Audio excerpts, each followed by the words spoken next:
യേശു മതി, ആ സ്നേഹം മതി, തൻ ക്രൂശു മതി എനിക്ക്. യേശു മതി, തൻ ഹിതം മതി, നിത്യജീവൻ മതി എനിക്ക്. യേശു മതി, ആ സ്നേഹം മതി, തൻ ക്രൂശു മതി എനിക്ക്. യേശു മതി. 4-ാം അധ്യായം വളരെ ഇമ്പോർട്ടൻ്റ് ആയിട്ട് പ്രാധാന്യതയുള്ള ഒരു അധ്യായമാണ്.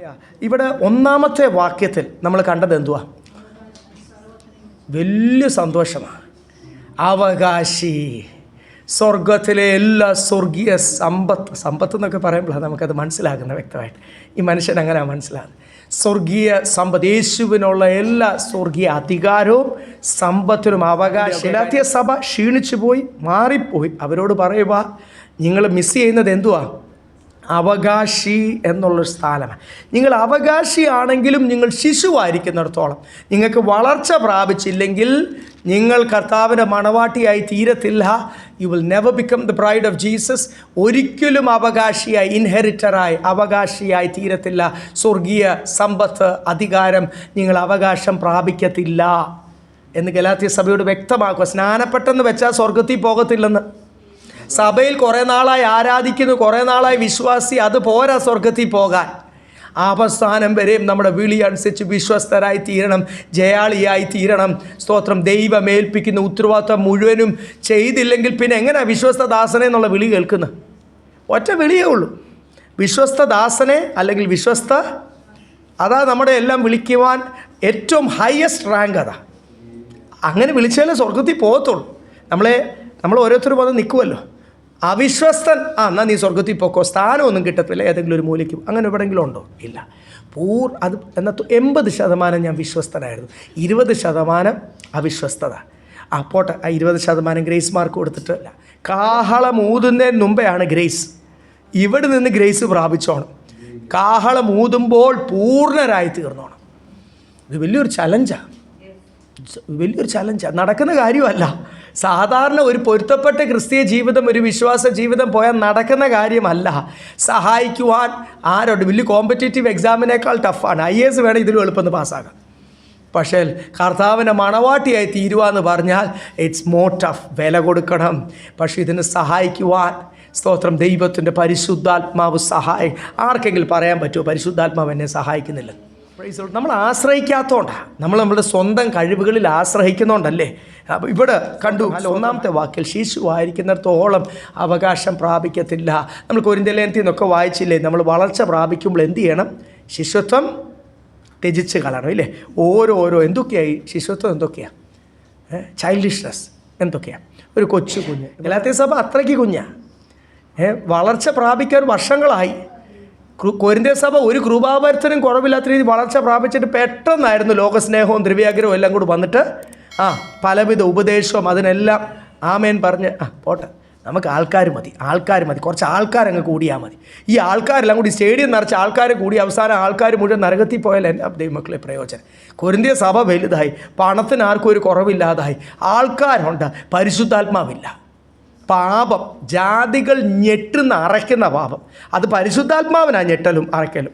കൊരിന്ത്യ സഭയ്ക്കോ അവിടുത്തെ ഇടയനും മൂപ്പന്മാർക്ക് പോലും ഒരു ഞെട്ടലും ഇല്ല.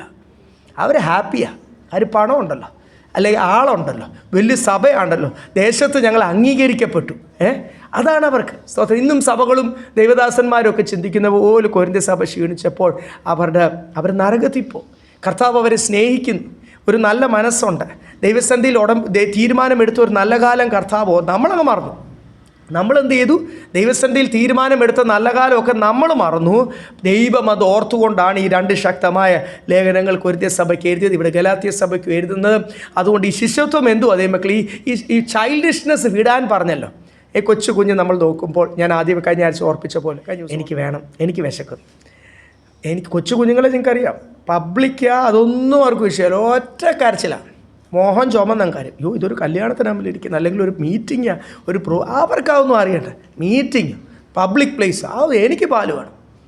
ഓരോറ്റ അത് കിട്ടുന്നത് വരെ അമ്മമാർ ഈ കുഞ്ഞുങ്ങളെ കൊണ്ട് കിടന്ന് കഷ്ടപ്പെട്ട് അമ്മമാരുടെ മോഹം ചുമക്കും എന്നല്ലാതെ കുഞ്ഞിനിതൊന്നും ഒരു വിഷയമല്ല. അങ്ങനെ ആവുന്നു ദൈവമക്കൾ. കർത്താവിൻ്റെ കാര്യം, മണവാട്ടി, അഭിഷേകം, ശുശ്രൂഷ, ഇതൊന്നും എനിക്കൊരു വിഷയമല്ല. ഞാനും സ്നാനപ്പെട്ടു, ഒരു സാമാന്യ രീതിയിൽ ചെയ്ത് എന്തെങ്കിലുമൊക്കെ സഭയ്ക്ക് കൊടുക്കുന്നു, ഇങ്ങനെ അങ്ങ് പോകുന്നു മുൻപോല്ല. ഇങ്ങനെ ആണെങ്കിൽ നമ്മൾ ആരുടെ കൂട്ടാണ്? കർത്താവിൻ്റെ മനസ്സിലെ ഭാരം, ഈ ദേശത്തെല്ലാം പാപികളാ, കർത്താവെ അവരെല്ലാം അങ്ങ് രക്ഷിക്കണേ. വില കൊടുക്കാൻ വയ്യ, നിന്ന് സഹിക്കാൻ വയ്യ. ഞാൻ പറഞ്ഞില്ല, ഒരു കുഞ്ഞിൻ്റെ മനസ്സ് ഒരു ചെറിയ വിഷയം കണ്ട പേടിക്കും, ഭയം, അതിനും കിടന്ന് കരയും. എല്ലാ വിഷയത്തിനും കൊച്ചു കുഞ്ഞുങ്ങൾ ഏറ്റവും, ഞാൻ പലപ്പോഴും സിസ്റ്ററിനെ ഓർത്ത് ഞാൻ കർത്താവിനെ, അല്ല ആ പ്രായമുള്ള പിള്ളേരെ പഠിപ്പിക്കുന്ന ടീച്ചേഴ്സിനെ ഓർത്ത് എനിക്ക് വലിയ ബഹുമാനം അവരോട്. ഞാൻ പഠിപ്പിച്ചുകൊണ്ടിരുന്ന സ്ഥാപനത്തിൽ ഒരു ഗവൺമെൻറ് പ്രോഗ്രാം ഉണ്ടായിരുന്നു. ഈ ഗവൺമെൻറ് ഓഫീസേഴ്സിനെ എല്ലാം ആ സമയത്ത് ഈ സാക്ഷരത 2000-ലും 98-ലൊക്കെ ഗവൺമെൻറ് ഓഫീസേഴ്സിനെയും ഗസ്റ്റഡ് ഓഫീസേഴ്സിനെയും ആ ജോലിക്കാരെ എല്ലാം കമ്പ്യൂട്ടർ പഠിപ്പിക്കുന്ന ഒരു സ്ഥാപനമുണ്ടായിരുന്നു. അതുകൊണ്ട് എനിക്ക് എഞ്ചിനീയറിംഗ് കോളേജിലെ പിള്ളേരെയും പഠിപ്പിക്കാൻ ദൈവം സഹായിച്ചിട്ടുണ്ട്. 60 വയസ്സൊക്കെ അടുക്കാറായ കുറേ വയസ്സുകളെ കമ്പ്യൂട്ടർ ജോലിക്കാരെല്ലാത്തിനും ഇങ്ങോട്ട് വിട്ടിരിക്കുക. ഗവൺമെൻറ് പ്രോജക്റ്റാണ്, അപ്പോൾ അതുകൊണ്ട് ഇങ്ങോട്ട് വിട്ടിരിക്കുക അവരെ കമ്പ്യൂട്ടർ പഠിപ്പിക്കാൻ. ഒത്തിരി കഷ്ടപ്പെട്ടു പോയിട്ടുണ്ട്. എന്നാലും ക്രഷും കിൻഡർ ഗാർഡനും LKGയും UKGയും അങ്ങോട്ട് ചെല്ലുമ്പോഴേ കലപല ഒരാളോട് മിണ്ടായിരിക്കുമ്പോൾ അടുത്ത ആൾ കിടന്ന് അടുത്ത ആൾ എല്ലാവർക്കും എന്തുവാണ്. അപ്പോഴത്തേക്ക് നമുക്ക് കേൾക്കാം, മിസ്സേ ടീച്ചറെ എന്നെ പിച്ചി, എൻ്റെ പെൻസിൽ എടുത്തുകൊണ്ട് പോയി. ഇതെന്തുവാ പരാതിയാ. ആ പിള്ളേർക്ക് മുഴുവൻ ഇത്ര 30-40 പിള്ളേരുടെ പരാതി കേട്ട് പിള്ളേരുടെ ആ പ്രായമുള്ള കുഞ്ഞുങ്ങൾക്ക് എല്ലാം കംപ്ലൈൻറ്റാണ്. ചില ദൈവമക്കൾക്ക് അങ്ങനെ ഇല്ലേ, എല്ലാത്തിനും കർത്താവേ എനിക്കത് തരാമെന്ന് പറഞ്ഞല്ലോ, വാഗ്ദത്തമുണ്ടല്ലോ. ആരെങ്കിലും ഒരു പ്രവാചകൻ പറഞ്ഞ കാര്യവും ലൈനും പിടിച്ചുകൊണ്ടിരിക്കും. കഴിഞ്ഞ ദിവസം അങ്ങനെ ഒരു കേസ് വന്നു. അതുകൊണ്ട് കഴിഞ്ഞ ദിവസം ആരോ പ്രവാചകൻ പറഞ്ഞല്ലേ, ആരെങ്കിലും കൂടെ എന്തോ പറഞ്ഞ് ചില ആൾക്കാർ പെട്ടെന്ന് ഇൻഫ്ലുവൻസ്ഡ് ആവും. നമ്മുടെയൊക്കെ ക്രിസ്തീയ പ്രവചനം തെറ്റല്ല. ക്രിസ്തീയ ജീവിതത്തിൽ നമ്മളെ തുടക്കത്തിലും ആരംഭത്തിലും എല്ലാം സ്പൂൺ ഫീഡ് ചെയ്യുന്ന പോലൊരു പ്രവാചകൻ നമ്മളെ ബലപ്പെടുത്തും. ദൈവത്തിൽ നിന്ന് നേരിട്ട് ആലോചന പ്രാപിക്കുന്നത് വരെയും നമ്മളെ കൈക്ക് പിടിച്ച് നടത്തും, നമ്മളെ നിലനിർത്തും. അതെല്ലാം നമ്മുടെ ശുദ്ധീകരണത്തിനുള്ള ആലോചന ആയിരിക്കണം. അല്ലാതെ നിങ്ങളെ സന്തോഷിപ്പിക്കുന്ന എന്തെങ്കിലുമൊക്കെ പറഞ്ഞ് ആരെങ്കിലും എന്തെങ്കിലും പറഞ്ഞാൽ കേട്ട് ഇൻഫ്ലുവൻസ് ആയി പോകല്ലേ. നമ്മൾ ഈ നിൽക്കുന്ന കാലം ഒരു ദുരുപദേശത്തിൻ്റെയും കള്ളപ്രവചനത്തിൻ്റെയും കാലമാണ്. അതിൻ്റെ ഒന്നും പുറയിൽ പോകല്ലേ. ദൈവത്തിന് എന്തുകൊണ്ട് നിങ്ങളോട് നേരിട്ട് സംസാരിക്കാൻ പറ്റുന്നില്ല? ദൈവസന്നിധിയിൽ മുട്ടുമേലിരുന്ന് ഉപവാസത്തോട് പ്രാർത്ഥിക്കുക, കർത്താവേ why you not talking to me? അല്ലല്ലോ മക്കളും ഇവിടെ ഇരിക്കുന്ന പേരൻസിനൊക്കെ മക്കളുണ്ടല്ലോ. നിങ്ങളും നിങ്ങളുടെ മക്കളുമായിട്ടുള്ള ബന്ധം തെറ്റുമ്പോൾ, ഇനി മക്കൾ എത്ര വലുതായിക്കോട്ടെ, അവർ കല്യാണം കഴിച്ച് പോയിക്കോട്ടെ, വേറെ കുടുംബങ്ങളായിക്കോട്ടെ, നിങ്ങളും നിങ്ങളുടെ കുഞ്ഞുങ്ങളുമായിട്ടുള്ള ബന്ധം തെറ്റുമ്പോഴാണ് പിന്നെ അവരെ അമ്മാച്ചനോട് പറഞ്ഞ് ഉപ്പാപ്പനോട് പറഞ്ഞ് നിങ്ങളോടൊരു കാര്യം പറയേണ്ടി വരും. അല്ലെങ്കിൽ വീട്ടിൽ വന്ന് അപ്പ അമ്മ എന്ന് പറഞ്ഞ് അങ്ങ് പറഞ്ഞാൽ പോരെ, പപ്പാ മമ്മി എന്ന് പറഞ്ഞാൽ പോരെ. ബന്ധം തെറ്റുമ്പോഴാണ് പറയുവാൻ പറ്റാതെ ദൈവത്തിൻ്റെ മുമ്പിൽ നിൽക്കുവാൻ ആദാമും ഹവ്വയുടെയും കൂട്ട് അനുസരണക്കേട് നിമിത്തം യോഗ്യതയല്ലാതെ വരുമ്പോഴാണ് കർത്താവ് പറയുന്നത് നമുക്ക് മനസ്സിലാകത്തുമില്ല, നമ്മളോട്ട് ദൈവാലോചനയ്ക്ക് കാത്തിരിക്കത്തില്ല. അതുകൊണ്ട് ആ ബന്ധങ്ങളൊക്കെ ഇന്ന് ഈ അധ്യായം മുഴുവനും ആ ബന്ധത്തെ പറ്റിയ സ്തോത്രം, ആ ശിശുത്വമെല്ലാം മാറ്റണം, ഭയം മാറ്റണം, ഭീതി മാറ്റണം. കുഞ്ഞിനോട് പറയുക, മോനെ നമ്മൾ വളരെ കഷ്ടതയിൽ കൂടെ കടന്നു പോകുന്ന ചിലവൊക്കെ ചുരുക്കണം. കുഞ്ഞിനും എല്ലാം മനസ്സിലാവും. ഒരു ഉത്തരവാദിത്തം ഏൽക്കുവാൻ കഴിയാത്ത പ്രായം ഇല്ലേ? എത്ര വർഷം കഴിഞ്ഞാലും കൊരിന്ത്യർ സഭയോടും പല സഭകളോടൊക്കെ പറയുക, കാലം വെച്ച് നോക്കിയാൽ യു ഷുഡ് ബി ടീച്ചേഴ്സ്. പക്ഷേ ഇപ്പോഴും നിങ്ങൾ ആരാ? കുഞ്ഞുങ്ങളെ. എങ്ങനെ നിങ്ങൾക്ക് പാലും കട്ടിയായ ആഹാരം തന്നിട്ട് നിങ്ങൾക്ക് ദഹിക്കുന്നില്ല, പിന്നെ ഞാൻ നിങ്ങൾക്ക് അറിയാതെ എന്ത് തന്നു പോവുക? അത് തന്നാലും നിങ്ങൾക്ക് മനസ്സിലാകത്തുള്ളൂ. കട്ടിയായത് തന്നാൽ നിങ്ങൾ പിരികളകിപ്പോവും. നിങ്ങൾ ആകപ്പാടെ പിന്നെ വരവ് നിർത്തും. ഇവിടുത്തെ ദൈവമക്കളെ പറ്റിയല്ലേ, നിങ്ങൾക്ക് കട്ടിയ ആഹാരമൊക്കെ. പിന്നെ ഞാൻ ദൈവത്തെ സ്തുതിക്കുന്നു. ആരെങ്കിലും ഇടയ്ക്ക് ഒരു ക്ഷീണമൊക്കെ വരുമ്പോൾ കർത്താവ് തന്നെ, എനിക്കിപ്പം വടിയെടുക്കാൻ പറ്റത്തില്ലല്ലോ, എനിക്ക് എൻ്റെ കുടുംബത്തെ അല്ലേ ഡിസിപ്ലിൻ ചെയ്യാൻ പറ്റും, നിങ്ങളെ ഓർപ്പിക്കാൻ പറ്റും. പക്ഷേ കർത്താവ് തന്നെ നമ്മളെയൊക്കെ ഇടവും ബലവും തിരിഞ്ഞ് അടി കൊണ്ട് നേരെയാക്കുന്നതിനായി ദൈവത്തിന് സ്തോത്രം. ആരെങ്കിലുമൊക്കെ ക്ഷീണിച്ചാൽ ഓരോ അടിയൊക്കെ കൊള്ളുന്നുണ്ട്, അപ്പോഴൊക്കെ ദൈവസന്നിധിയിൽ സമർപ്പിക്കുന്നുണ്ട്. ആ ദൈവപ്രവൃത്തി നമ്മുടെ മധ്യത്തിൽ എൻ്റെയും നിങ്ങളുടെയും ജീവിതത്തിൽ നടക്കുന്നുണ്ട്. അതിനായിട്ട് കുഞ്ഞിനോട് നിന്ന് സഹിക്കണം എന്ന് പറഞ്ഞാൽ വല്ലതും മനസ്സിലാവും, ക്രൂശ് എടുക്കണം എന്ന് പറഞ്ഞാൽ വല്ലതും മനസ്സിലാവും. കർത്താവ് ശുശ്രൂഷ ഏൽപ്പിച്ചിട്ടുണ്ട്, ലോഡ് എടുക്കണം. കർത്താവിൻ്റെ സ്വർഗരാജ്യത്തിൻ്റെ പ്രവൃത്തിയെപ്പറ്റിയുള്ള ആ ഭാരം തോളിലെടുക്കണം, വല്ലതും മനസ്സിലാവും. ഇങ്ങനെ പല ദൈവമക്കൾ അനേക വർഷം, ചിലർ വരെ 3-ാം തലമുറയാണ്, 4-ാം ഇനി എത്രാം തലമുറയാണെന്ന് പറഞ്ഞിട്ട് ഒരു കാര്യവുമില്ല.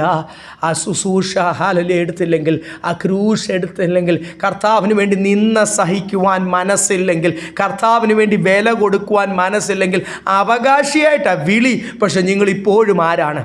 ശിശുവാ. എനിക്ക് എൻ്റെ കാര്യം, ഇന്നത്തെ കാര്യം കർത്താവേ നടന്നില്ലല്ലോ, കർത്താവേ തരണേ.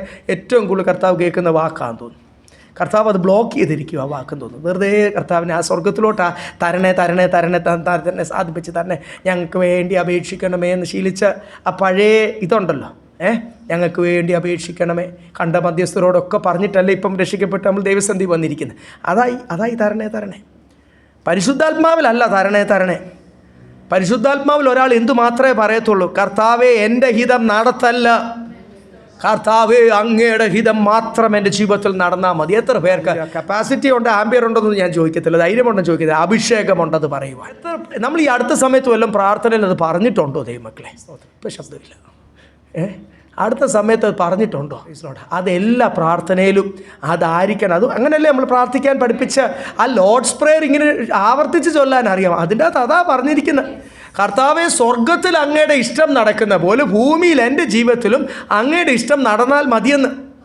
Let you will be done in my life. പിന്നെ അങ്ങനെ പറയുന്ന ഒരു വ്യക്തിയുടെ ജീവിതത്തിൽ സാത്താൻ എന്ത് ബോംബ് പൊട്ടിക്കാനാണ്? നിങ്ങളും ചിന്തിച്ചു നോക്ക്. എന്ത് പൊട്ടിച്ചാലും അവൻ പറയും ദൈവത്തിൻ്റെ ഇഷ്ടം, സ്തോത്രം. അത്രയേ ഉള്ളൂ. സാത്താൻ ലജ്ജിച്ചു പോകും. അതിനാണ് കർത്താവ് നമുക്ക് അതിനുള്ള ബലം തരട്ടെ. സ്തോത്രം. ദൈവത്തിൻ്റെ ഇഷ്ടം മാത്രം നമ്മുടെ ജീവിതത്തിൽ. ഇന്ന് ചിന്തിക്കാൻ പോകുന്ന 8 തൊട്ട് വായിച്ചു.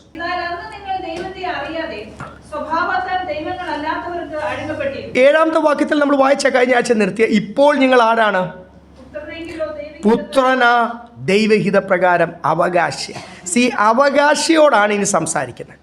പണ്ട് നിങ്ങൾ എങ്ങനെ ആയിരുന്നു, ഇപ്പോൾ നിങ്ങൾ എങ്ങനെ ആയിരിക്കണം, നിങ്ങളുടെ ശിശുത്വം എങ്ങനെ ജീവിതത്തിൽ നിന്ന് മാറുന്നത്, ചൈൽഡിഷ്നെസ്. 8ാമത്തെ വാക്യത്തിൽ പറയുക, ഒരു കാലത്ത് നിങ്ങൾ എന്തായിരുന്നു അന്ന് ആരാധിച്ചുകൊണ്ടിരുന്നത്? ഊമ വിഗ്രഹങ്ങളെ, ഡംപ് ഐഡൽസ്. ഈ ഊമ വിഗ്രഹങ്ങളുടെ മുമ്പിൽ പോയി ക്രിസ്ത്യാനികളായിരുന്നപ്പോഴും ഹിന്ദുക്കളായിരുന്നപ്പോഴും ഇവിടെ ഇരിക്കുന്നവരാരും മുസ്ലിംസിൽ നിന്ന് വന്നിട്ടുള്ളൂ ഇല്ലല്ലോ. ഓക്കെ, സ്തോത്രം. നമ്മൾ ഏത് അന്യാരാധനയിലായിരുന്നോ അവിടെ എല്ലാം നമ്മൾ പോയി ആരുടെ മുമ്പിലാണ്?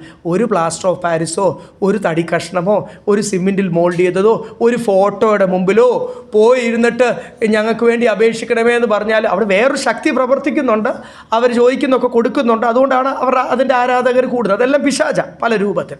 എങ്കിലും നിങ്ങൾ അന്ന് സംസാരിച്ചുകൊണ്ടിരുന്ന ഊമ വിഗ്രഹത്തിന് മുമ്പിൽ എന്ന് വെച്ചാൽ അങ്ങോട്ടിങ്ങനെ പറഞ്ഞ് കരഞ്ഞിട്ട് പോരാം, ഒന്നും ഇങ്ങോട്ട് കേൾക്കത്തില്ല. They will be no response. അങ്ങനെ ഒരു ദൈവമില്ല. ആ ഊമ വിഗ്രഹം പല പേരില്ല. ഇന്ത്യയിൽ തന്നെ 33 കോടി ദൈവങ്ങളുണ്ട് എന്ന് പറയുന്നു. പക്ഷേ അതെല്ലാം പിശാച് തിരിച്ച് സംസാരിക്കത്തൊന്നുമില്ല. പിശാച് എവിടെയെങ്കിലുമൊക്കെ കൊണ്ടിങ്ങനെ എന്തെങ്കിലുമൊക്കെ തൽക്കാലം തന്നിട്ട് അവസാനം നിന്നെ നശിപ്പിക്കത്ത് മാത്രമേ ഉള്ളൂ എന്നാണ് ദൈവത്തിൻ്റെ വചനം പറഞ്ഞു. അവൻ വരുന്നത് അറക്കുവാനും മുടിപ്പാനും അവൻ എന്തെങ്കിലും തന്നാൽ അതിൻ്റെ പുറകിൽ ഒരു പാരയുമുണ്ട്. നിങ്ങൾക്ക് മനസ്സിലാവുന്ന ഭാഷ ഞാൻ പറയാം. അവൻ എന്തെങ്കിലും തന്നാൽ നിന്നെ നശിപ്പിക്കുന്ന ഒരു കാര്യം കൂടെ അതിൻ്റെ കൂട്ടത്തിലുണ്ട്. മനസ്സിലായി വരുമ്പോഴത്തേക്ക് നമ്മൾ ഓൾറെഡി വീട് പോകും.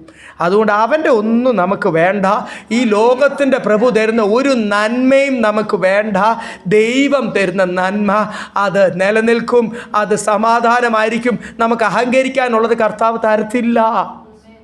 ഇവിടെ ഇരിക്കുന്ന പിള്ളേർക്ക് ആർക്കെങ്കിലും ചുമ്മാ 1 ലക്ഷം രൂപ 2 ലക്ഷം രൂപ കൊടുക്കുമോ? പേരൻസ് കൊടുത്താൽ എന്തായിരിക്കും സ്ഥിതി? അവർ തോന്നിയ പോലെ നടക്കും. എവിടെയെങ്കിലും ഡ്രഗ് അഡിക്ട്സ് ആയിട്ട് ഏതെങ്കിലും മരത്തിൻ്റെ ചോട്ടി ബോധമില്ല കിടക്കുന്ന കാണാം, ഓടയ്ക്കകത്ത് കിടക്കുന്ന കാണാം, ഇല്ലേ? കാശ് കൂടുതൽ കിട്ടിക്കഴിഞ്ഞാൽ അവർക്കിതറിയാം, അതിനുള്ള പക്വത അവർ പ്രാപിച്ചിട്ടുണ്ട്. അവിടെ അഹങ്കരിക്കാനുള്ളതൊന്നും സ്വർഗീയ അപ്പച്ചൻ തരത്തില്ല. ചോദിച്ചാലും ചോദിച്ചില്ലെങ്കിലും ആവശ്യങ്ങൾക്കുള്ളത് തക്ക സമയം. ഈ ചോദിച്ചില്ലെങ്കിൽ കർത്താവ് മറന്നു പോകുമോ? ഒത്തിരി ദൈവമക്കളുണ്ടല്ലോ ഓടി നടന്ന് ചെയ്യുമല്ലേ. ആ കുഞ്ഞ് ഞാൻ പലപ്പോഴും ഈ കഴിഞ്ഞ ആഴ്ച എല്ലാവർക്കും വേണ്ടി പ്രാർത്ഥിച്ചിട്ട് മുകേഷ് ബാർ എന്നോട് വന്ന് പറഞ്ഞു, പാസ്റ്റർ എൻ്റെ പേര് പറഞ്ഞില്ല. 2-3 ആഴ്ച മുമ്പ് രാജാൻ അത് പോയി കഴിഞ്ഞിട്ട് ഒരു മെസ്സേജ് എനിക്ക് അയച്ചു, എനിക്ക് വേണ്ടി പ്രാർത്ഥിച്ചില്ല. ഞാനാണ് സത്യം പറഞ്ഞാൽ ഒരു ഫയൽ വെച്ചിരിക്കുക. മനുഷ്യനാ ചിലപ്പം ബ്രദർ എന്ത് ചെയ്യും, അറിഞ്ഞുകൊണ്ടല്ലോ കേട്ടോ, വിട്ടുപോയെന്നിരിക്കും.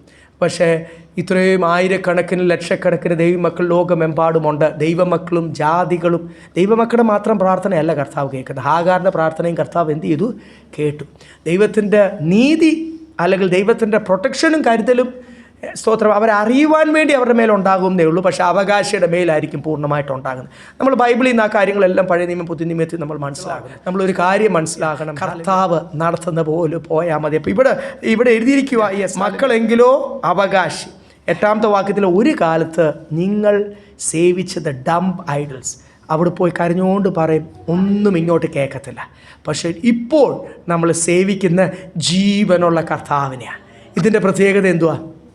നമ്മൾ അങ്ങോട്ട് പറയുമ്പോൾ കർത്താവ് ഓരോ വിഷയങ്ങളും ഇങ്ങോട്ട് ഇടപെടും. ദൈവഹിതമല്ലാത്ത വിഷയത്തിൽ നിന്ന് വിട്ടു നിൽക്കാൻ കർത്താവ് എന്ത് പറയും. അതുകൊണ്ട് നമ്മളെ ഗൈഡ് ചെയ്യുന്ന, നമ്മളെ ലീഡ് ചെയ്യുന്ന, നമ്മളെ നടത്തുന്ന ഓരോ വിഷയത്തിലും നമ്മളെ കറക്റ്റ് ചെയ്യുന്ന, അങ്ങനെ നമ്മൾ ചോദിക്കുന്ന നമ്മുടെ ഇഷ്ടമൊന്നും നിങ്ങൾ പിടിച്ചു വെച്ചാലും പട്ടിണി കിടന്നാലൊന്നും കർത്താവ് തരത്തില്ല. ദൈവം നിങ്ങളെ കണ്ടിട്ടുണ്ടെങ്കിൽ തരത്തില്ലെന്ന്. ദൈവത്തിൻ്റെ പദ്ധതി അനുസരിച്ച്, ദൈവത്തിൻ്റെ ഹിതമനുസരിച്ച് മാത്രമേ തരത്തുള്ളൂ. ആര് പറഞ്ഞു ദൈവസന്നിധിയിൽ വന്ന ഉയർച്ച മാത്രമേ ഉള്ളെന്ന് ആര് പറഞ്ഞു? വചനത്തിൽ എഴുതിയിട്ടുണ്ടോ? പുതിയ നിയമത്തിൽ എഴുതിയിട്ടുണ്ടോ? പത്രോസ് പ്രാപിച്ചോ? പൗലോസ് പ്രാപിച്ചോ? യേശു കർത്താവിൻ്റെ ശുശ്രൂഷയിലുണ്ടോ? ആര് പറഞ്ഞു പ്രമോഷൻ മാത്രമേ ഉള്ളെന്ന്? ഇപ്പോഴുള്ള അവസ്ഥയിൽ നിന്ന് അടുത്തൊരു ചേഞ്ചിന് പിന്നെയും കൂടിയതാ എന്ന് ആര് പറഞ്ഞു? ദൈവം പറഞ്ഞു. ചിലപ്പം കൂടിയതായിരിക്കും, ചിലപ്പം കുറഞ്ഞതായിരിക്കും. ചിലപ്പം ഇപ്പോഴുള്ള ഫെസിലിറ്റി പോലും കർത്താവ് എന്ത് ചെയ്യും? കട്ട് ചെയ്തെന്നിരിക്കും. അടുത്ത ആഴ്ചയോട്ട് വരുന്നില്ല അല്ലേ? സ്തോത്രമൊന്നും കേൾക്കുന്നില്ല. ഞാനും പേടിച്ചായിരിക്കുന്നത്. ചിലപ്പോൾ ഇപ്പോഴുള്ള ഫെസിലിറ്റീസ് തൊട്ട് അടുത്ത പ്രാവശ്യത്തെ ചേഞ്ചിനല്ല, അടുത്ത പ്രാവശ്യം തൊട്ട് കർത്താവ് എന്ത് ചെയ്യും? കട്ട് ചെയ്തെന്നിരിക്കും. അപ്പോഴും മുട്ടുമേൽ നിന്ന് സ്തോത്രം, ചെറിയ വീടാണേലും ചെറിയ സാഹചര്യമാണെങ്കിലും സ്തോത്രം പറയുവാൻ എത്ര പേർക്ക് മനസ്സുണ്ട്? കർത്താവ് എങ്ങനെ നടത്തിയാലും കർത്താവ് നമ്മുടെ കൂടെ ഉണ്ടോ ഇല്ലയോ എന്ന് മാത്രം നോക്കിയാൽ മതി. അതിന് ഭംഗം വരുന്നത് ഒന്നും നമ്മുടെ ജീവിതത്തിൽ വേണ്ട. നമ്മളെല്ലാം നല്ല രീതിയിൽ കർത്താവ് നടത്തട്ടെ എന്ന് തന്നെയാണ് എൻ്റെ പ്രാർത്ഥന. പക്ഷേ കർത്താവിൻ്റെ ഹിതം ദൈവത്തിനറിയാം. നമ്മളെ പണിയേണ്ട ഓരോ രീതി അതനുസരിച്ച് നടത്തട്ടെ. അപ്പം ഇതുവരെയും നിങ്ങൾ ഡം ഐഡൽസ്, വിഗ്രഹത്തോട് പ്രാർത്ഥിച്ചു. ഇപ്പോഴങ്ങനല്ല. ജീവനുള്ള ദൈവവുമായിട്ടുള്ള ബന്ധമാണ് ഇവിടെ എല്ലാം ഓർപ്പിക്കുന്നത്. 9-ാമത്തെ വാക്യം.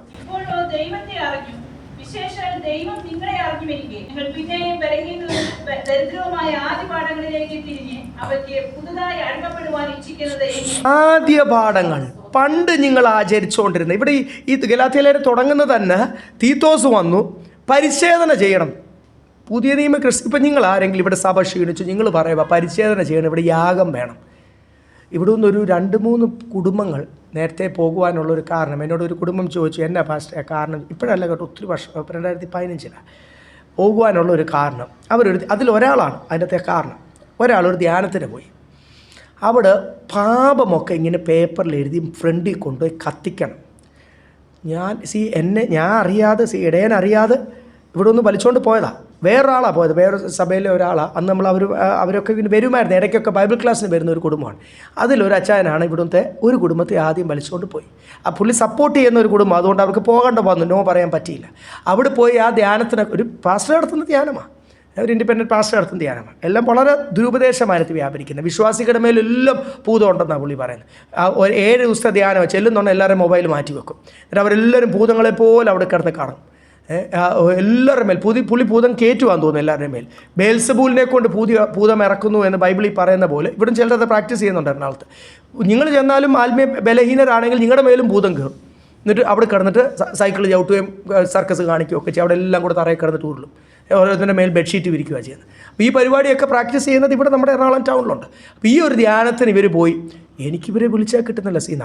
നിങ്ങളെ ആരും എല്ലാ ദിവസവും വിളിക്കുന്നില്ലെന്ന്, പക്ഷേ എല്ലാ ദിവസവും നിങ്ങളെ ഓർത്ത് പ്രാർത്ഥിക്കുകയും ഒരാളൊരല്പം ക്ഷീണിച്ചാൽ ആ പൾസ് ഇവിടെ അറിയാം. നമ്മൾ കുറച്ച് പേരല്ലേ ഉള്ളൂ, വളരെ അങ്ങോട്ടും ഇങ്ങോട്ടും അടുപ്പത്തിലിരിക്കും. അവരെ വിളിച്ചിട്ടൊന്നും കിട്ടുന്നില്ല. എല്ലാവരും ഫോൺ ഔട്ട് ഓഫ് കവറേജ്. അടുത്ത ആഴ്ചയായപ്പോൾ ഇവിടുന്ന് 2 കുടുംബങ്ങളെയും കൂടി വിളിച്ചോണ്ട് പോയിരിക്കും. ബലഹീന കുടുംബങ്ങളാണ്, സ്നാനപ്പെട്ടിട്ട് 5-6 മാസമായ കുടുംബങ്ങളാണ്. 2 കുടുംബങ്ങളെയും കൂടി വിളിച്ചുകൊണ്ട് പോയി. അങ്ങനെ 3 കുടുംബങ്ങൾ. എന്നിട്ട് അതെല്ലാം കഴിഞ്ഞിട്ട് ഫുൾ ബന്ധം. അവിടുത്തെ പരിപാടി ഞാൻ ചോദിച്ചപ്പോൾ ഞങ്ങളപ്പോൾ ഒരാഴ്ച ആ വിഷയത്തിന് വേണ്ടി ഇരുന്നു. ആ പ്രധാന കൊണ്ടുപോയ ആളെയും ആ ഒരു കുടുംബത്തെയും കൂടി ഇരുത്തി ഞാൻ ചോദിച്ചു, എന്തൊക്കെയാണ് അവിടെ പ്രാക്ടീസ് ചെയ്തത്? ശാപമുറിക്കൽ ശുശ്രൂഷ ഉണ്ടായിരുന്നു. ഞാൻ ബൈബിൾ അനുസരിച്ച് അതെല്ലാം കാണിച്ചു കൊടുത്ത് തെറ്റാണ്. പിന്നെ പാപം ഫ്രണ്ടിൽ കൊണ്ടുപോയി കത്തിച്ച് കളയുക. പാപം നിങ്ങളെല്ലാം എഴുതുക, നിങ്ങളുടെ പാപങ്ങൾ ഫ്രണ്ടിൽ കൊണ്ടുപോയി. അപ്പോൾ യേശു കർത്താവ് എന്തിനാണ് കാൽവരി ക്രൂശിൽ മരിച്ചത്? ഇവിടെ എറണാകുളത്ത് ഉണ്ടായിരുന്ന ഒരു ന്യൂജൻ സഭയിലെ ഒരു ശുശ്രൂഷകനായിരുന്നു. അവിടുന്ന് പിന്നെ പുള്ളി ദുരുപദേശത്തിന് പുറത്താക്കി. പുള്ളി ഇങ്ങനെ വ്യാപരിച്ച് നടക്കുന്നുണ്ട്. പലരെ പിടിച്ചുകൊണ്ട് പോയി അങ്കമാലി, ആലുവ വെച്ചൊക്കെ മീറ്റിംഗ് നടക്കുന്നു.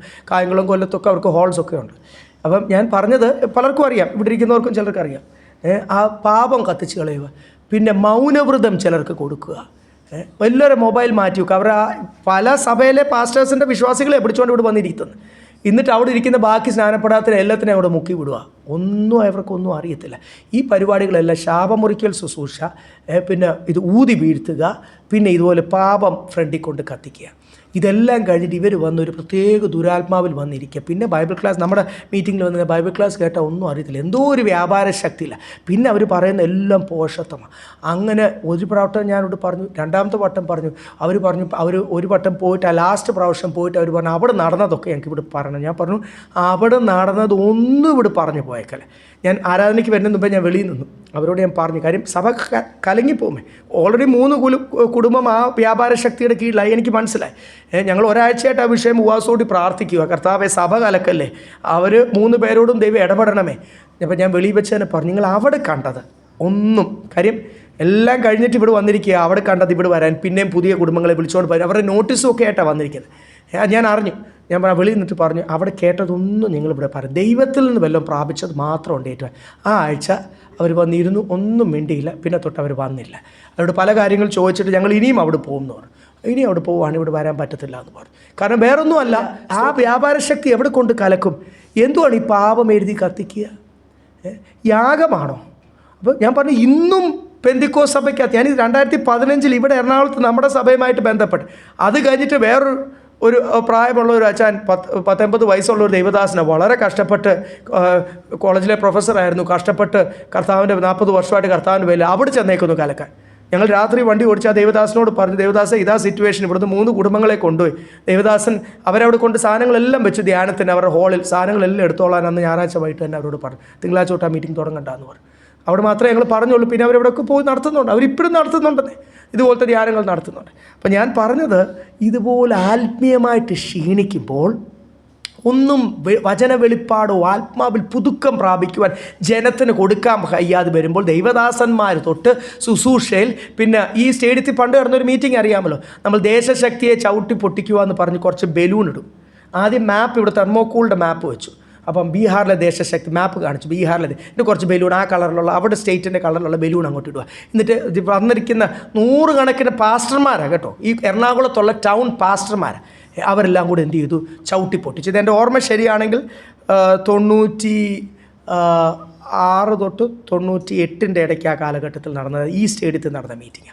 എല്ലാവരുടെ ബലൂൺ ചവിട്ടി പൊട്ടിക്കുക. ആ ദേവദാസിൻ്റെ പേര് പറഞ്ഞാൽ അയ്യോ നിങ്ങൾക്ക് എല്ലാവർക്കും അറിയാം, വർഷങ്ങളായിട്ടുള്ള ദേവദാസനാണ്. എന്തിനാണ് ഈ കർമ്മമാർഗങ്ങൾ, ഈ ബലൂൺ? ഇനി ഇതൊക്കെ പ്രോഗ്രാം, പിള്ളേരുടെ പ്രോഗ്രാം, നിങ്ങളവിടെ കിഡ്സ് പ്രോഗ്രാമിൻ്റെ അകത്ത് നടത്തുന്നതല്ലേ, സ്കൂൾ ടീച്ചേഴ്സ് നടത്തുന്ന കൊച്ചു പിള്ളേരുടെ പ്രോഗ്രാമാണ് ബലൂൺ കളി. അവിടെ തെർമോക്കൂൾ മാപ്പിൻ്റെ അകത്ത് പൊട്ടിച്ചാലും ഇവിടെ ബലൂൺ ചവിട്ടി പൊട്ടിച്ചാൽ വല്ലതും സാത്താനോട് കൂട് വന്ന് നിങ്ങളുടെ കൂടെ വന്ന് ബലൂൺ ചവിട്ടുന്നേ, സാത്താനും പ്രോഗ്രാമിന് ചേരും. അപ്പോൾ ഈ ആത്മീയമായിട്ട് ക്ഷീണിക്കുമ്പോൾ കർമ്മമാർഗത്തിലേക്ക് തിരിച്ചു കൊണ്ടുപോവുക. ചിലർക്ക് ഭയങ്കര ഇപ്പം വന്നിരിക്കുക, ഭയങ്കര ഇവിടെ ശബത്ത് ആചരിക്കുക. നമ്മൾ 1-2 വാക്യം ഒന്ന് വായിച്ചേ. മർക്കോസിൻ്റെ യേശു പറഞ്ഞ ഒരു കാര്യം നമുക്കൊന്ന് വായിക്കാം. യേശു കർത്താവ് മർക്കോസിൻ്റെ സുവിശേഷം 7-ാം അധ്യായം അതിൻ്റെ 7-8 ആദ്യം ഒന്ന് വായിച്ചു. Mark chapter 7 verse 7 and 8.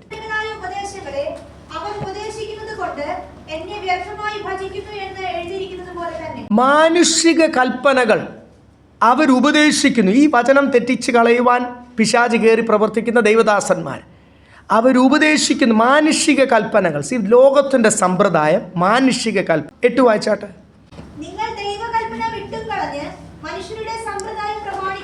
നിങ്ങൾ ദൈവകൽപ്പന വിട്ട് കളഞ്ഞിട്ട് എന്ത് ചെയ്യുന്നു?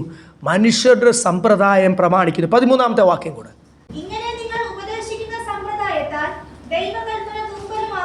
കർത്താവ് വചനത്തിൽ പറയാത്തതൊക്കെ അവരെ ഉപദേശിച്ച് അവരെ കൊണ്ട് അത് ചെയ്യിപ്പിക്കുന്ന നിമിത്തം, പ്രൈസ് ലോർഡ്, നിങ്ങൾ ദൈവവചനക്ക് ഇത്ര ശക്തിയുണ്ട് ദൈവമക്കളെ.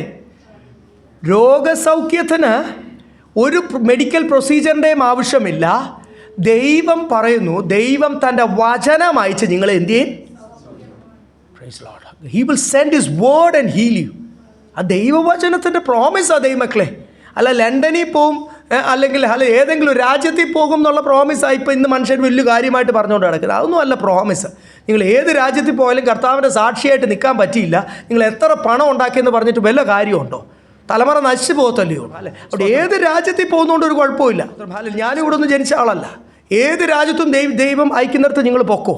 പക്ഷേ എവിടെ പോയാലും കർത്താവിൻ്റെ സാക്ഷിയായിട്ട് ആ ദൈവം അയക്കുന്ന എന്ന് മാത്രമേ മറന്നു പോകല്ലേ. പ്രൈസ്, ആ ദൈവം അയക്കുകയും വേണം. അപ്പോൾ ഇവിടെ എഴുതിയിരിക്കുന്നത്, നിങ്ങൾ ഈ മനുഷ്യ സമ്പ്രദായ നിമിത്തം ഈ ട്രഡീഷൻസ്, ഈ സമ്പ്രദായം വെച്ച് ദൈവവചനത്തിൻ്റെ ശക്തിയെ പിന്നെ നിങ്ങൾ പ്രാധാന്യത കൊടുക്കുന്ന വേറെ ചില വിഷയത്തിന് ഇല്ലേ? സ്വതന്ത്രം നമുക്ക് കൊലോസ് ലേഖനം കൂടെ ഒന്ന് വായിക്കാം. കൊലോസ് ലേഖനം 2-ാം അധ്യായം അതിൻ്റെ 16-ാമത്തെ വാക്യം 17-ാമത്തെ വാക്യം കൂടെ വായിച്ചു. അതുകൊണ്ട് ഭക്ഷണപാനീയപാനങ്ങൾ സംബന്ധിച്ചോ പെരുന്നാൾ, വാവ്, ശബത്ത് എന്നീ കാര്യത്തിൽ ആരും നിങ്ങളെ വിധിക്കരുത്. ഇവ വരുമാനയുടെ നിഴലത്രേ. ഇത് പറയുന്നുണ്ട് ലേവ്യ പുസ്തകം 2-3 അധ്യായത്തിൽ എഴുതിയിട്ടുണ്ടല്ലോ ശബത്ത് ആചരിക്കാൻ. പഴയ നിയമത്തിൽ ശബത്ത് ആചരിക്കാൻ എഴുതിയിട്ടുണ്ടല്ലോ എന്ന് വേണം ഇവർക്ക് പറയാം. കാര്യം ഇവർ പറഞ്ഞു പരിച്ഛേദന പറഞ്ഞു എഴുതിയിട്ടുണ്ടല്ലോ. തീത്തോസെ പരിച്ഛേദനയാക്കണം. കാരണം ഇവിടെ ബൈബിളിൽ എഴുതിയിട്ടുണ്ടല്ലോ പരിച്ഛേദന. അപ്പോൾ ഈ ന്യായപ്രമാണം എന്തുവാ, പഴയ നിയമം എന്തുവാന്നും പുതിയ നിയമം എന്തുവാന്നും ആദ്യം ഇന്നത്തെ ദൈവദാസന്മാരത് പഠിപ്പിക്കുന്നില്ല. ആദ്യം അതിൻ്റെ പ്രാധാന്യത അതെന്തുവാ, ഇതിൻ്റെ പ്രാധാന്യത ഇതെന്തുവാ, ഏതാണ് നമ്മുടെ ആരാധന പ്രമാണം, കുടുംബജീവിതമായിക്കോട്ടെ, ലോകവുമായിട്ടുള്ള ബന്ധമായിക്കോട്ടെ, ശുശ്രൂഷ ആയിക്കോട്ടെ, നമ്മുടെ നിത്യതയെപ്പറ്റി ഏതാണ് നമ്മുടെ പ്രമാണം, എന്തിനാണ് പിന്നെ പഴയ നിയമം ഉള്ളത്, ആ കാര്യം ആദ്യം ദൈവദാസന്മാർ പഠിപ്പിക്കണം. ദൈവദാസന്മാർ പൊതുവേ ഗസ്റ്റിനെ വിളിച്ച് ഇങ്ങനെ കടത്തി വിടുക. അവർ പ്രിപ്പയർ ചെയ്യത്തില്ല. എൻ്റെ എന്തെങ്കിലും ഒരു സങ്കീർത്തനം ബാക്കി എല്ലാ ആഴ്ചയും ഗസ്റ്റാണ്. ഇങ്ങനെ ഗസ്റ്റ് വന്ന് ഞാൻ പലപ്പോഴും പല ദൈവദാസന്മാർ സംസാരിച്ചപ്പോൾ അവർ പറഞ്ഞു എനിക്ക് പ്രിപ്പയർ ചെയ്യേണ്ട ആവശ്യമേ വരുന്നില്ല. സങ്കീർത്തനം 150 എന്ന് പറഞ്ഞ് 150 സങ്കീർത്തനം പാസ്റ്റർമാർ ഇങ്ങനെ സങ്കീർത്തന വ്യാഖ്യാനമൊക്കെ പഠിച്ച് അങ്ങ് റെഡി ആയിട്ടിരിക്കുവാണ്. എത്ര വർഷങ്ങളായിട്ട് ശുശ്രൂഷിക്കുന്നത്. ഇനി പ്രിപ്പയർ ചെയ്തില്ലേ പോലും എഴുന്നേറ്റുന്ന ഏത് സങ്കീർത്തനം വായിച്ചാൽ പഴയ മലയാളി പാസ്റ്റേഴ്സ് അങ്ങ് ശുശ്രൂഷവും. പിന്നെ അല്ലാതെ ശുശ്രൂഷിക്കണമെങ്കിൽ അതിന് എപ്പോഴും ഗസ്റ്റ് ഉണ്ടല്ലോ, അവസാനത്തെ സമയം അവർക്കങ്ങ് കൊടുക്കും. ഈ ഗസ്റ്റ് വന്ന് എന്തെങ്കിലും പറഞ്ഞിട്ട് പോകുന്നു എന്നല്ല, ദൈവദാസന്മാർ ഇടയന്മാർ അവരുടെ ആടുകളെ ഇത് തമ്മിലുള്ള വ്യത്യാസം പഠിപ്പിക്കണം. ഗലാത്യ സഭയിൽ പഠിപ്പിക്കാഞ്ഞുകൊണ്ട് അവിടെ ഉള്ള പഴയ യെരുശലേമിൽ നിന്ന് വന്ന വിശ്വാസികൾ, അവരാണ് തുടക്കം, പഴയ വിശ്വാസികൾ അവരാ. പക്ഷേ അവരൊരിക്കൽ അഭിഷേകം പ്രാപിച്ചതാണ്. യെരുശലേമിൽ വെച്ചാണ് അവർ ആദ്യം അഭിഷേകം പ്രാപിച്ചത്. ആത്മീയമായിട്ട് ക്ഷീണിച്ചപ്പോൾ പരിച്ഛേദന. ഞാൻ പറഞ്ഞില്ല ഇന്ന് ദൈവസഭകൾ എന്തൊക്കെ കാര്യങ്ങളാണെന്നറിയാം. ഈ ലണ്ടൻ ഡേയ്സ് ഉണ്ടല്ലോ, ലണ്ടൻ ഡേയ്സ് എന്ന് പറയും, ലെൻ ഡേയ്സ് എന്ന് പറയും.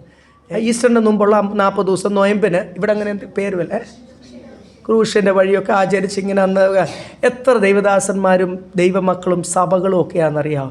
അവരും ഇതിൻ്റെ കൂട്ടത്തിൽ അങ്ങ് ചേരുക. രക്തശോഭയുള്ള പാട്ടുകളെ പാടാവൂ എന്നൊക്കെ ചില ദൈവദാസന്മാർ പറയും.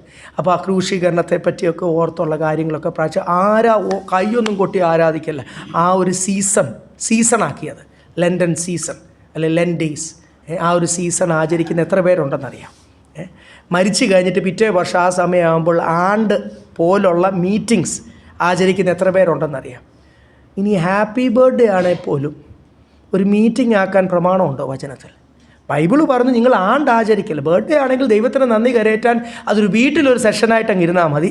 യോഗവുമായിട്ടൊക്കെ ബന്ധമാണ്, വേണേൽ ഒരു മുട്ടായി കൊടുത്തോ, കുഴപ്പമൊന്നുമില്ല. പക്ഷേ അതിൽ കൂടുതൽ എത്ര സഭകളിലാണെന്നറിയാം ഹാപ്പി ബർത്ത്ഡേ മീറ്റിംഗ് നടത്തുന്നത്.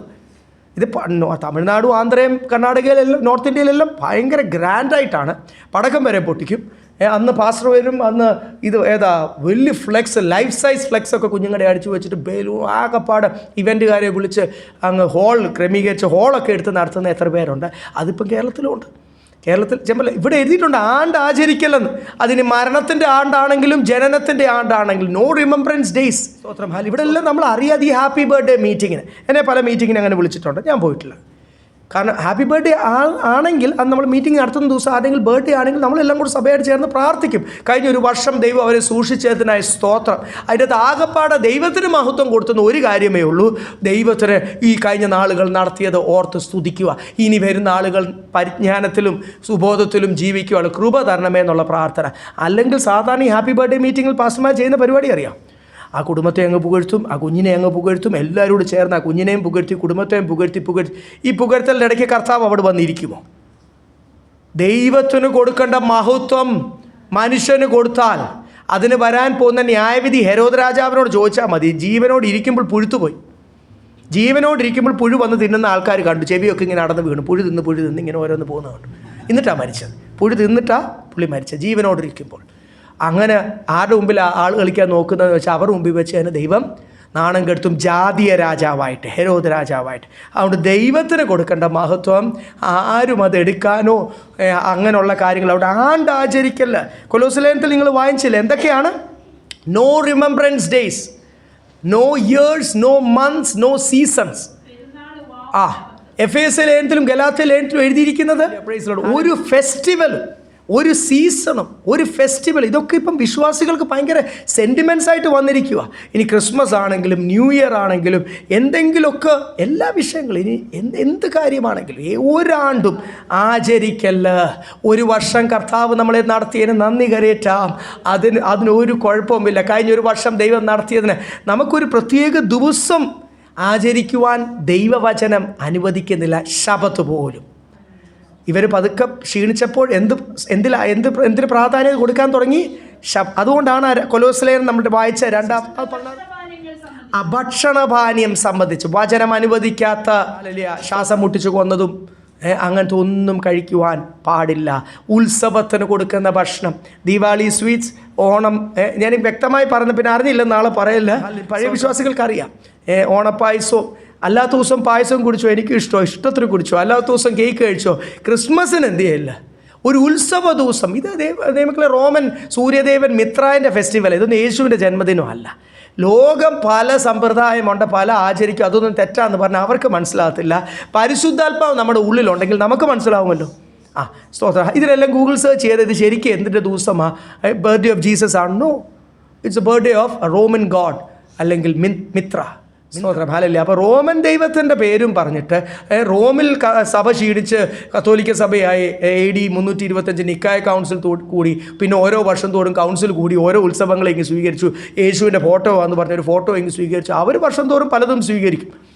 പല ആചാരങ്ങളും അനാചാരങ്ങളും മന്ത്രവാദങ്ങളും, വിഗ്രഹത്തെ എഴുന്നള്ളിക്കുക, പാലിൽ കുളിപ്പിക്കുക, തലമുണ്ടനം ചെയ്യുക, ഇതുപോലുള്ള പല ആചാരങ്ങൾ കത്തോലിക്ക സഭ സ്വീകരിച്ചു, യാക്കോബ സഭ സ്വീകരിച്ചു. ഇതൊക്കെ അപ്പോസ്തോലിക സഭകൾ തന്നെ ക്ഷീണിച്ചപ്പോൾ പല രാജ്യത്തിലും ഇങ്ങനെയുള്ള പല ദേശത്തിൻ്റെ ആചാരങ്ങൾ, ഹിന്ദു ദേശം, ഇവിടെ നമ്മൾ തുലാഭാരം പള്ളിക്കാർ ചെയ്യുന്നു.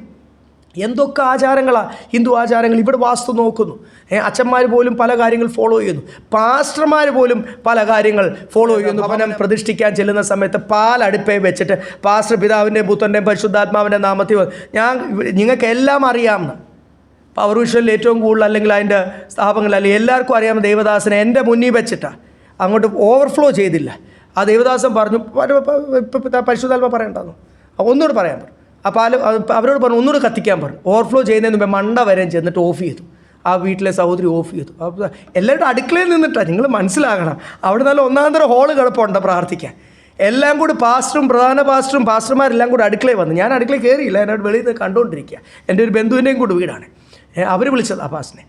ഞാൻ അവിടുത്തെ കണ്ടുകൊണ്ടിരിക്കുക. പാസ്റ്റർ പറഞ്ഞു തുളുമ്പിയില്ല ഐശ്വര്യമില്ലെന്ന്.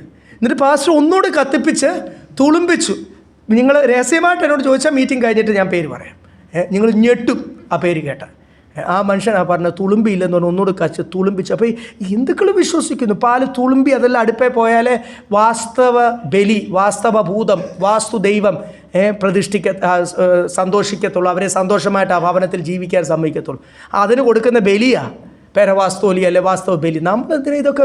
വിശ്വാസികൾ ആത്മാവിൽ ക്ഷീണിക്കുമ്പോൾ ഇതൊക്കെ വർഷങ്ങളായിട്ട് ആചരിക്കും. ഞാനീ പറഞ്ഞ ഈ ഹൗസ് വാമിങ് ഇന്നേക്കൊരു 20 വർഷം മുമ്പ് നടന്ന കാര്യമായി. 20 years ബാക്ക്, 20 വർഷം എൻ്റെ നാട്ടിൽ നടന്ന കാര്യമാണ് ഞാനീ പറയുന്നത്. അപ്പോൾ ഇപ്പോൾ 20 വർഷത്തിന് ശേഷം എന്തൊക്കെ, സത്യം പറഞ്ഞാൽ ഞാൻ ഈ കഴിഞ്ഞ ഇടയ്ക്ക് ഒരു അടക്ക ശുശ്രൂഷയ്ക്കും വേറൊരു ശുശ്രൂഷയ്ക്കൊക്കെ പോയപ്പോഴാണ് ഞാൻ എൻ്റെ കുടുംബത്തോടും പറയാം, നമ്മൾ എത്ര ഭാഗ്യവാന്മാർ, ഇതൊന്നും കാണേണ്ട വരുന്നില്ലല്ലോ. നമ്മൾക്കങ്ങോട്ട് ഇത് പലതും കണ്ടിട്ട് ആത്മാവിൽ എരിവ് കയറി ആകപ്പാട് അവിടെ നിന്ന് ഇറങ്ങിപ്പോകാൻ തോന്നും. നമ്മൾ നമ്മുടെ കൂട്ടായ്മയിൽ ഇതൊന്നും കാണുന്നില്ല. എത്ര ദൈവകൃപയോടുകൂടി ദൈവവചനം ധ്യാനിച്ച ആത്മാവിലും സത്യത്തിലും, ഇതൊന്നും അല്ല ദൈവമക്കളെ. പല സഭകൾ, പല ദൈവദാസന്മാർ പല കാര്യങ്ങൾ പ്രാക്ടീസ് ചെയ്യുകയും പള്ളിയിൽ ചൊല്ലുന്ന പോലുള്ള ട്യൂണിൽ വചനം ചൊല്ലിയൊക്കെ തിരിച്ചു വന്നിട്ടുണ്ട്. പിന്നെ മാസ്റ്റായി എന്തിനാ അവർ വായിക്കുമ്പോൾ, അല്ലാതെ വായിക്കുമ്പോൾ എന്തോ അങ്ങോട്ട് അതിനൊരു എഫക്റ്റ് വരുന്നില്ലെന്ന് തോന്നിയിട്ടല്ലേ ഈ അച്ഛൻ ചൊല്ലുന്ന പോലത്തുള്ള ട്യൂൺ എടുക്കുന്നത്. ഈ ആചാരങ്ങളിലേക്ക്, ട്രഡീഷൻസിലേക്ക് നിങ്ങൾ പോകുമ്പോൾ ദൈവവചനത്തിൻ്റെ ശക്തി നിങ്ങളുടെ മധ്യത്തിൽ ഇല്ലാതായി പോകുന്നു. നിങ്ങൾ ദൈവവചനം. അപ്പോൾ പലരും ചോദിച്ചു ശബത്ത് ആചരിക്കണ്ടേ? അതിൻ്റെ മറുപടിയാണ് കൊലോസ്യർ 2:17 വായിച്ച, അത് നിഴല്. ദാറ്റ്സ് ജസ്റ്റ് പഴയ നിയമത്തിൽ എഴുതിയിരിക്കുന്നതല്ല, എന്തുവാണ് നിഴല്. ഇപ്പം നമ്മൾ നിൽക്കുന്ന കാലഘട്ടം ഏതാ, അതിൻ്റെ പ്രമാണം ഏതാ എന്ന് മറന്നു പോകല്ലേ എന്ന് പറഞ്ഞിട്ടാണ് താഴോട്ട് 11-ാമത്തെ വാക്യം. നിങ്ങൾ ഈ ആണ്ടും മാസവും ഉത്സവവും ഈ പലവിധ പെന്തിക്കോസ് പാരമ്പര്യത്തിൻ്റെ അകത്തുള്ള കാര്യങ്ങൾ അങ്ങനെ തന്നെ അങ്ങ് പറഞ്ഞു. ഞാനൊരു 4ാം തലമുറ വിശ്വാസിയാണ്. അപ്പന്മാരും അപ്പച്ചന്മാരും എല്ലാം ദേവദാസന്മാരാണ്. പല പഴയ കാര്യങ്ങളും വചനം പറയാത്തതൊന്നിനും എന്ത് ചെയ്യേണ്ട ആവശ്യമില്ല, പ്രാധാന്യത കൊടുക്കേണ്ട ആവശ്യമില്ല. തിരുവചനം പറയുന്നതിന് 100% പ്രാധാന്യത കൊടുത്താലേ മതിയാവും. നമ്മൾ ഈ പല പാരമ്പര്യ കാര്യത്തിൽ നിമിത്തം സംഭവിക്കുന്നത് എന്തുവാണെന്നറിയാം? നമ്മൾ ഫോക്കസ് കൊടുക്കേണ്ട കാര്യം നമ്മുടെ നിത്യത, നമ്മൾ കർത്താവിൻ്റെ മണവാട്ടി, നമ്മൾ ചെയ്യേണ്ട ശുശ്രൂഷ, നമ്മൾ പ്രാപിക്കേണ്ട അഭിഷേകവും കൃപ, ഫോക്കസ് മാറിപ്പോവുക. നമ്മൾ ചില കാര്യങ്ങളൊക്കെ ഞാനങ്ങ് ചെയ്തിട്ട് ഞാനത് ചെയ്തു എന്നുള്ള ചില കർമ്മകാര്യങ്ങൾ ഞാൻ പ്രവൃത്തി ചെയ്തിട്ട് അയ്യോ ഞാനത് ചെയ്തു എന്നുള്ള സംതൃപ്തിയിൽ ഇരുന്നിട്ട് ഒരു കാര്യവുമില്ല. പ്രൈസ്. അതാണ് ഇവിടെ സഭ. അല്ലെങ്കിൽ ഞാനിതെല്ലാം ചെയ്ത് നിങ്ങളിതൊക്കെ ആചരിക്കാനാണോ നിങ്ങളുടെ പ്ലാൻ? അങ്ങനാണെങ്കിൽ 11ാമത്തെ വാക്യം പറയുക, it will be a ways that I have labored for you. Hallelujah. ഞാൻ നിങ്ങൾക്ക് വേണ്ടി പ്രവർത്തിച്ചത് ഈ കഷ്ടപ്പെട്ട് ഈ ദേശത്ത് വന്ന് കിടന്ന് പൗലോസ് ഓരോ ദേശത്തും കണ്ണുനീർ വാർത്ത് കഷ്ടം സഹിച്ച് പോരാട്ടം സഹിച്ച് കഴിഞ്ഞ 2-3 ആഴ്ചയ്ക്ക് മുമ്പ് 3-4 കുടുംബത്തിന് വേണ്ടി പ്രാർത്ഥിച്ച് ആ പിശാചുക്കൾ മുഴുവനും വന്നിട്ട് എവിടൊക്കെ നാശമുണ്ടാക്കാം, ഒരെണ്ണം ദിവസാനം കേടാവുന്നു, അടുത്തത് ഈ ഭൂതം വിട്ടു പോകുമ്പോൾ കാണിക്കുന്ന പരിപാടികളാണ്. യേശു കർത്താവ് ഭൂതത്തെ ശാസിച്ചപ്പോൾ അത് പോയി പന്നിമേ കയറി അതെല്ലാം കൂടി ആറ്റിപ്പോയി മുങ്ങിച്ചത്ത അവരെല്ലാം കൂടി വന്ന് കർത്താവിനെ പിടിച്ച് കുലുക്കി ഇറങ്ങിപ്പോക്കോളാൻ പറഞ്ഞു. ദേശത്തു വചനത്തിൽ കാണുന്നത് എല്ലാം കൂടെ അങ്ങ് കൂടി ദേശക്കാരെല്ലാം കൂടി വിട്ടുപോക്കോണം ഇപ്പോൾ ഈ പട്ടണത്തിൽ നിന്ന് പറഞ്ഞു. ഭൂതങ്ങൾ വിട്ടുപോകുമ്പോൾ ഞങ്ങൾ കഴിഞ്ഞ 2-3 ആഴ്ചയായിട്ട് സത്യം പറയുമ്പോൾ ഓരോ ദിവസവും വില കൊടുത്തുകൊണ്ടിരിക്കുക. എനിക്ക് കേടാക്കിയത് ശരിയാക്കാനുള്ള സമയമേ ഉള്ളൂ. ഒന്നും കേടാകേണ്ടതല്ല, എല്ലാം ഗ്യാരണ്ടിയിൽ നിൽക്കുന്ന. സഭയിൽ ഇൻവെർട്ടർ പോലും ആ ബാറ്ററി അവിടെ മാറ്റി വെച്ചേക്കുന്നത് കണ്ടില്ലേ? അത് ഗ്യാരണ്ടിയിലാണ്. അവിടെ അതിൻ്റെ തിരിക്കുക. ഒരു 10-15 സാധനങ്ങളാണ് കേടായത്. ഇതെല്ലാം കൂടി ഒന്നിച്ച് ഒരാഴ്ച നടക്കുമ്പോൾ 1-2 ആഴ്ച നടക്കുമ്പോൾ എനിക്ക് മനസ്സിലായി നമ്മൾ ഓരോ പ്രാർത്ഥിക്കുന്ന ഓരോ വിഷയത്തിനും കുടുംബങ്ങൾക്ക് അവർക്ക് വിടുതൽ കിട്ടുന്നുണ്ട്. ഈ ഭൂതങ്ങൾ വന്ന് കാണിക്കുന്ന അവർക്കൊരു സന്തോഷമായിക്കോട്ടെ, കാണിച്ചിട്ട് പോട്ടെ. ഇതിൽ ഈ അടുത്ത സമയത്ത് എന്തെങ്കിലും ദൈവം അനുവദിച്ച് ഇതെല്ലാം കുറേ വാരണ്ടിയിലും കുറേയൊക്കെ നമുക്ക് ശരിയാക്കാൻ പറ്റുന്ന കാര്യങ്ങളായതുകൊണ്ട് ഒരു ചിലവ് വന്നില്ല. പക്ഷേ കുറച്ച് മെനക്കെടേണ്ട വന്നു. Praise Lord. പിശാചിന് ചെറിയ സന്തോഷം കിട്ടുന്നത് അങ്ങനെ ആയിക്കോട്ടെ. അവൻ നാണമില്ലാത്തവനെ വീണ്ടും ഇതൊക്കെ ചെയ്തുകൊണ്ടിരിക്കും. അപ്പം ഇവരോട് പറഞ്ഞ് ശബത്ത് പോലും എന്ത് ചെയ്യണ്ട, ശബത്ത് പോലെ. അപ്പം ഗലാത്യ സഭ ശബത്ത് ആചരിക്കാൻ തുടങ്ങി, ഇവിടുത്തെ പഴയ വിശ്വാസികൾ. അപ്പോൾ ഈ പഴയ വിശ്വാസികൾ, ആത്മാവിൽ ക്ഷീണിച്ച് നിൽക്കുന്ന വിശ്വാസികൾ, മൂപ്പന്മാർ, അവർ പറയുന്നത് കേൾക്കണ്ട. താഴോട്ടുള്ള വാക്യങ്ങൾ പറയുന്നുണ്ട്. യെസ്, വായിച്ചോ. സഹോദരന്മാരെ, ഞാൻ നിങ്ങളെ പോലെ ആകിയാൽ നിങ്ങളും എന്നെ പോലെ ആകുവാൻ ഞാൻ നിങ്ങളോട് അപേക്ഷയോടെ ഒരു അന്യായവും ചെയ്തിട്ടില്ല. ഇവിടെ നമുക്കറിയാം ഗലാത്യരുടെ കുഴപ്പം. അവർ ആരെന്ത് പറഞ്ഞാലും വചനമാണോ വചനത്തിൽ കൂടാണോ അതിന് ആമേൻ എന്നങ്ങ് പറയും. സ്തോത്രം എന്ന് പറയും. അയ്യോ യെസ് വാഗ്ദത്തമാണെന്ന് പറയും. അങ്ങനെ പറയല്ല. Praise Lord. എല്ലാം കേട്ട് ഇൻഫ്ലുവൻസ്ഡ് ആകല്ല. അത് ദൈവത്തിൻ്റെ ആലോചനയാണോ അല്ല. ഇത് പൗലോസ് അതിൻ്റെ നേരെ വിപരീതമാണ്. ഗലാത്യ സഭ ആരെന്ത് പറഞ്ഞാലും അങ്ങനാണോ അന്ന് അങ്ങനെ ആയിക്കോട്ടെ എന്ന് പറഞ്ഞ് അങ്ങോട്ടും പോകും. അപ്പം വേറെ ആൾ പറയാം അങ്ങനല്ല ഇങ്ങനെയാണ് ചെയ്യേണ്ടത്, അങ്ങനാണോ എന്നാൽ ഇങ്ങനെ അങ്ങ് പോകും. അങ്ങോട്ടും ഇങ്ങോട്ടും ഓരോ ഉപദേശത്തിൻ്റെ കാറ്റിനാൽ അലയുമ്പോൾ പൗലോസ് നേരെ ഓപ്പോസിറ്റാണ്. ഇനി പത്രോസ് വന്ന് പറഞ്ഞാലും, പൗലോസിനേക്കാൾ മുമ്പേ പ്രവർത്തിച്ച ആളാണ്, ആദ്യത്തെ അപ്പോസ്തലനായ കർത്താവിൻ്റെ ശിഷ്യനാ, പ്രധാന അപ്പോസ്തലനാണ്. യോഹന്നാൻ വന്ന് പറഞ്ഞാലും, യാക്കോബ് വന്ന് പറഞ്ഞാലും, യൂദാ വന്ന് പറഞ്ഞാലും പൗലോസ് കുലുങ്ങത്തില്ല. പൗലോസ് അനനിയാസ് കൂടെ പ്രവാചകങ്ങൾ കൂടെ തന്നെ വിളിച്ചതും ഇറക്കിയതും ദൈവം അന്ന് സംസാരിച്ചതും, നീ എന്തെല്ലാം കഷ്ടം, ഒരു പ്രവാചകൻ വന്ന് പറഞ്ഞു നിന്നെ ഇങ്ങനെ കൈകെട്ടി നിന്നെ കൊണ്ടുവന്നു. പൗലോസ് പറഞ്ഞു ദൈവം അങ്ങനെ ആഗ്രഹിക്കുന്നെങ്കിൽ അങ്ങനെ ആയിക്കോട്ടെ. ആ കഷ്ടത മാറാൻ വേണ്ടി പ്രാർത്ഥിച്ചു, അതിനെ ശാസിച്ചു. അതിൻ്റെ ഒന്നും ആവശ്യമില്ല, കഷ്ടത മാറാനൊന്നും പ്രാർത്ഥിക്കേണ്ട ആവശ്യമില്ല. ദൈവം എങ്ങനെ എന്നെ കൊണ്ടുപോകാൻ ആഗ്രഹിക്കുന്നോ അതിൽ കൂടെ ഒരു ദൈവപ്രവൃത്തി വെളിപ്പെടുമെങ്കിൽ, അതിൽ കൂടെ ആ ദേശത്തിനൊരു വിടുതലുണ്ടാവുമെങ്കിൽ, ഞാൻ നിന്ന ദേശത്ത് അനുഭവിക്കുന്ന നിമിത്തം ഒരു ദൈവപ്രവൃത്തി ആ ദേശത്തുണ്ടാവുമെങ്കിൽ, അല്ലെങ്കിൽ അതിന് കാരണക്കാരായി തീർന്നത് ആരാ, അവരുടെ ജീവിതത്തിൽ ദൈവം പ്രവർത്തിക്കുമെങ്കിൽ, അങ്ങനെ അവർ വിശ്വാസത്തിൽ വരുമെങ്കിൽ, I am ready to pay the price. മനസ്സിലാകണം, നമ്മുടെ ജീവിതത്തിൽ വരുന്ന കഷ്ടതയും നിന്നയും ഒക്കെ ദൈവം അനുവദിച്ചത്, അതിന് പുറയിലൊരു പ്രവൃത്തി നടക്കാൻ പോകുക. നമ്മൾ ആ വില കൊടുക്കാതെ രക്ഷപ്പെട്ടാൽ ദൈവത്തിന് അവിടെ ആ പ്രവൃത്തി ചെയ്യുവാൻ കഴിയത്തില്ല. പിന്നെ വേറൊരാളിൽ കൂടി വീണ്ടും ആ പ്രവൃത്തി ആരംഭിക്കാം. അപ്പോൾ ദൈവത്തിൻ്റെ പ്രവൃത്തി നമ്മൾ ആ ദേശത്ത് താമസിക്കുക. ഇത്രയുമൊക്കെ ഉള്ള ആത്മീയ മർമ്മങ്ങൾ മനസ്സിലാകണം. അത് മനസ്സിലാകുവാൻ നമ്മുടെ ഉൾക്കണ്ണുകൾ പ്രകാശിക്കണം. അതിനാണ് that is why we have the Holy Spirit. ദൈവത്തിൻ്റെ പരിശുദ്ധാത്മാവിനോട് പ്രാർത്ഥിക്കണം, കർത്താവ് ഈ ആത്മീയ മർമ്മങ്ങളൊക്കെ മനസ്സിലാക്കാം. പൗലോസ് പറയുക, നിങ്ങളെപ്പോലെ തന്നെയായിരുന്നു ഞാനിപ്പം പ്രാർത്ഥിക്കുന്നത് നിങ്ങൾ എന്നെപ്പോലെ ആകണം. പൗലോസ് അവരിൽ ഒരാളായിട്ട്, ഞാൻ വലിയ ആത്മീയനായിട്ട് നിന്നിട്ട് നിങ്ങളെ അങ്ങ് കറക്റ്റ് ചെയ്യുമല്ല, നമ്മളൊക്കെ മനുഷ്യരാ, തെറ്റിപ്പോകാം. അതുകൊണ്ടാണ് പൗലോസ് പറഞ്ഞ ഞാനും നിങ്ങളെപ്പോലായിരുന്നു. നിങ്ങളിപ്പോൾ ആരെ പോലാകണം, എന്നെ പോലാകണം എന്ന് പൗലോസ്. അല്ലാതെ നമ്മൾ മലയാളത്തിൽ പെട്ടെന്ന് വായിച്ചു പോയാൽ നമുക്ക് മനസ്സിലാകത്തില്ല. താഴോട്ട് എൻ്റെ 13 തൊട്ട്. ഞാൻ ശരീരത്തിലെ ബലഹീനത നിമിത്തം ഒന്നാമത് നിങ്ങളോട് സുവിശേഷം അറിയിപ്പാൻ സംഗതി വന്നു എന്ന് നിങ്ങൾ അറിയുന്നുവല്ലോ. സംബന്ധമായി നിങ്ങൾക്കുണ്ടായ പരീക്ഷ നിമിത്തം നിങ്ങൾ നിന്നയോ വെറുപ്പോ കാണിക്കാതെ ദൈവദൂതനെ പോലെ ക്രിസ്തുവേശുവിനെ പോലെ എന്നെ കൈക്കൊള്ളുകയത്രേ ചെയ്തു. ഇവിടെ എഴുതിയിരിക്കുന്നത് എൻ്റെ ശരീരത്തിലെ ബലഹീനത. അതെന്തെങ്കിലും ആയിക്കോട്ടെ, അതെന്തുവാന്ന് നമുക്കറിയത്തില്ല. പല ദൈവദാസന്മാർ ഇന്നതാന്നൊക്കെ പറയും, നമുക്കറിയാത്തതുകൊണ്ട് ഒന്നിലൂടെ എന്തുവായാലും ബലഹീനത ശരീരത്തിലാണ്, അത്രയും നമുക്കറിയാം. അത് വളരെ നാണംകേട് ഉണ്ടാക്കുന്ന ഒരു കാര്യവുമാണ്, ലജ്ജ ഉണ്ടാക്കുന്നത്. താൻ ചെല്ലുന്ന സ്ഥലത്ത് ഹി വിൽ ബി ഇൻസൾട്ടഡ്, അല്ലെങ്കിൽ അയ്യോ ദൈവം എന്തെങ്കിലും ഒരു മണത്തിൻ്റെ ഒരു വിഷയം, പഴുപ്പോ വല്ല ഗ്യാസോ അല്ലെങ്കിൽ എന്തോ ഒരു വല്ലാത്തൊരു വിഷയം. അത് താനൊരു ഒരു VIP ആയിരുന്നു. അതുപോലൊരു ധനികനും അതുപോലൊരു രാജാവിനെ വ്യക്തിപരമായിട്ട് അറിയാവുന്ന രാജാവിൻ്റെ സ്നേഹിതൻ, ഒരു രാജാവ് തന്നിൽ നിന്ന് പണം കിട്ടും, അപ്പോൾ രാജാവിൻ്റെ അങ്ങോട്ട് പണം കൊടുക്കുവാൻ എന്തൊരു മൾട്ടി മില്യണർ എന്നൊക്കെ നമുക്ക് വേണേൽ പറയാം. അതുപോലെ തൻ്റെ അപ്പൻ അങ്ങനെ ആയിരുന്നു. അപ്പോൾ അതുപോലൊരു വ്യക്തിയെ തനിക്ക് എന്നെ ട്രീറ്റ് ചെയ്തത് മാനുഷിക ബുദ്ധിയിൽ ഒരു ലോകവൈദ്യനെ ആശ്രയിച്ച് ട്രീറ്റ് ചെയ്ത ശരീരത്തെ ബലഹീനത മാറ്റിക്കൂടെ? അവയവം വരെ മാറ്റാം. അന്ന് ഇതിലും അഡ്വാൻസ് ട്രീറ്റ്മെൻറ്റ്സ് ഒക്കെ ഉണ്ടായിരുന്നു. അന്ന് ഈ ക്ലോറോഫോം ഒന്നും ഇല്ലാതെ മനുഷ്യനെ മയക്കുന്ന വിദ്യകളൊക്കെ അന്നുണ്ടായിരുന്നു. പഴയ ചരിത്രം അത് പറയുന്നു. അപ്പം ഇതൊക്കെ അന്ന് റോമല്ലേ സ്ഥലം, റോമൻ സിറ്റിസനുമാണ് താൻ, തനിക്ക് ഫ്രീ ട്രീറ്റ്മെൻറ്റും വേണം കിട്ടും. ഇന്നത്തെ രീതി അനുസരിച്ച് റോമൻ സിറ്റിസൺ ആയതുകൊണ്ട് തനിക്ക് എല്ലാ കെയറും മെഡിക്കെയറും തനിക്ക് കിട്ടും. പക്ഷേ തനിക്ക് മനുഷ്യനെ ഒന്നും ആശ്രയിക്കാതെ എൻ്റെ ദൈവം അനുവദിച്ച ഒരു ശരീരത്തിലെ ബലഹീനതയല്ലേ. ഇവരോട് പറയുക, നിങ്ങൾ എന്നെ നിന്ദിക്കാതെ, നിങ്ങൾക്കൊരു നല്ല മനസ്സ് നിങ്ങളുടെ ഉള്ളിലുണ്ട്, ഞാൻ നിങ്ങളുടെ മധ്യത്തിൽ വന്ന് താമസിക്കുകയും പ്രവർത്തിക്കുകയും ചെയ്തപ്പോൾ നിങ്ങൾ എന്നെ നിന്ദിക്കാതെ. ശരിക്കും പൗലോസ് ആ നിന്ന ഏറ്റുകൊണ്ട് അവിടെ പ്രവർത്തിക്കുന്നത്. പൗലോസിനോട് പലരും ചോദിച്ചു കാണും, നീ പലരെ സൗഖ്യമാക്കുന്നില്ല, നിൻ്റെ ഈ ബലഹീനത എന്തുകൊണ്ട് കർത്താവിനെ സൗഖ്യമാക്കിക്കൂടാ? തീർന്നു പോകത്തില്ലേ നമ്മുടെ പ്രാഗൽഭ്യം? പ്രവർത്തിക്കുന്ന ഒരാളുടെ പ്രാഗൽഭ്യം പോകത്തില്ലേ? അപ്പോഴും ആ നിന്ന സഹിച്ചുകൊണ്ട് പലരും ചോദിച്ചു കാണും, ആ കർത്താവിനൊരു പദ്ധതിയുണ്ട് എന്ന് പറഞ്ഞ് ആ നിന്നെല്ലാം സഹിച്ചുകൊണ്ടാണ് ഗലാത്യ ലേഖനത്തിൽ പ്രവർത്തിച്ചത്.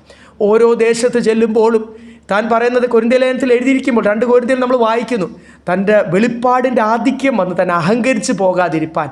അവിടെ വേറൊരു കാര്യം കൂടെ എഴുതിയിട്ടുണ്ട്, കർത്താവിനോട് പലവട്ടം ഞാൻ പ്രാർത്ഥിച്ചു, കർത്താവേ ഞാൻ ദൈവത്തിൻ്റെ നാമം മഹത്വപ്പെടാൻ എനിക്ക് വേണ്ടി അല്ല, ഞാനും സഹിച്ചോളാം.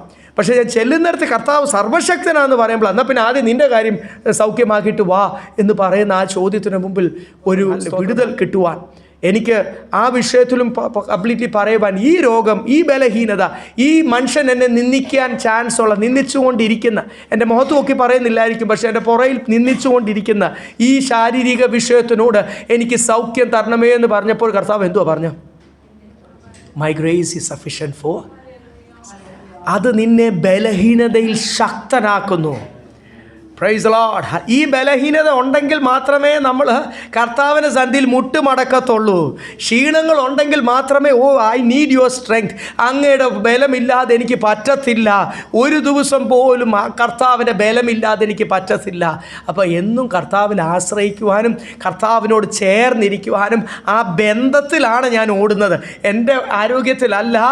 കർത്താവുമായിട്ടുള്ള ഇവിടെ അധ്യായം മുഴുവനും ആ കർത്താവുമായിട്ടുള്ള ബന്ധമാണ് ഇവിടെ ഓർപ്പിക്കുന്നത്. അപ്പോൾ കർത്താവുമായിട്ടുള്ള ബന്ധത്തിലാണ് ഞാൻ ഓടുന്നത്, അതിന് പ്രാധാന്യത കൊടുക്കുവാൻ എന്ന് പറഞ്ഞിട്ടാണ് യെശയ്യാ 15 വായിച്ചു. നിങ്ങളുടെ ഭാഗ്യപ്രശംസായവരെ കഴിയുമെങ്കിൽ നിങ്ങളുടെ കണ്ണ് ചൂണ്ടെടുത്ത് എനിക്ക് തരുമായിരുന്നു, ഞാൻ സാക്ഷി. ഒരു കാലത്ത് പറഞ്ഞതാ, ഞങ്ങളുടെ ഹൃദയമല്ല കണ്ണല്ല, ഞങ്ങൾ ജീവൻ വരെ ആർക്ക് കൊടുക്കും. ഇപ്പം അതൊക്കെ എവിടെ പോയി? ഇപ്പം അടുത്ത വാക്യത്തിൽ പറഞ്ഞു, ഇപ്പം അവർക്ക് പൗലോസിനോടുള്ള ആറ്റിറ്റ്യൂഡ് എന്തുവാ? നിങ്ങളോട് സത്യം തുറന്നു പറഞ്ഞു. ചിലരാണെങ്കിൽ വളരെ നന്നായിട്ട്, നിങ്ങൾക്കറിയാം ബട്ടറിങ് എന്നൊക്കെ നമ്മൾ പറയുമല്ലോ, നല്ല ബട്ടറും ജാമും ഒക്കെ ചേർത്ത് മധുരമായിട്ട് ഈ യേശു നിങ്ങളെ അനുഗ്രഹിക്കും. ചിലർ ഭയങ്കര ചിരിച്ചാൽ പറയുന്നത്, എനിക്കത് വലിയ ഇഷ്ടമാണ് കാണാൻ. ഇങ്ങനെ ചിരിച്ചോണ്ട് അത് ഹൃദയത്തിൽ നിന്നുള്ളതാണോ എന്തോ, നിങ്ങളെ ബട്ടർ ചെയ്യാനാണോ എന്തോ എനിക്കറിയത്തില്ല. കർത്താവ് നിങ്ങളെ സ്നേഹിക്കും എന്നൊക്കെ പറഞ്ഞ് ഇങ്ങനെ ആശ്വസിപ്പിക്കും. ഒരു കുഴപ്പമില്ല, നിങ്ങൾ സ്വർഗത്തിൽ പോകും, നിങ്ങൾ രക്ഷാനപ്പെട്ട ആണോ, ഇങ്ങനെയൊക്കെ പറഞ്ഞ് ഇങ്ങനെ ബട്ടർ ചെയ്ത് അനുഗ്രഹം മാത്രമേ പറ്റൂ, നന്മ മാത്രമേ, ഉയർച്ച മാത്രമേ നിങ്ങൾ ആഗ്രഹിക്കുന്ന. ഇതൊന്നും വചനത്തിലില്ലേ. ഞാൻ ഇന്നത്തെ 90% പ്രാസംഗികരുടെ പ്രസംഗ വിഷയം പറഞ്ഞു പോയെന്നേ ഉള്ളൂ. അതൊക്കെ പറഞ്ഞാൽ ഞാനും ഒന്ന് പറയാൻ തുടങ്ങിയാൽ ഈ സ്റ്റേഡിയം മുഴുവൻ നിറയും, ഈ 60,000 കസേര നിറയും. ഞാനിത് പറയും. കൊച്ചി മുഴുവൻ ഇളകുന്നേ, കൊച്ചി മുഴുവൻ ഇവിടെ വരും. പക്ഷേ മനുഷ്യനെ സന്തോഷിപ്പിക്കുന്ന വല്ലോ ഗലാത്യ സഭയോട് പറയുക, നിങ്ങൾക്ക് എന്നോട് വിഷമമുണ്ട്, കാരണം ഐ സ്പീക്ക് ദ ട്രൂത്ത്. ഈ സത്യം, ഈ ക്രൂശിൻ്റെ വചനം കേൾക്കുവാൻ താല്പര്യമുള്ളവർക്ക് നിലനിൽക്കാൻ പറ്റൂ ദൈവമക്കളെ.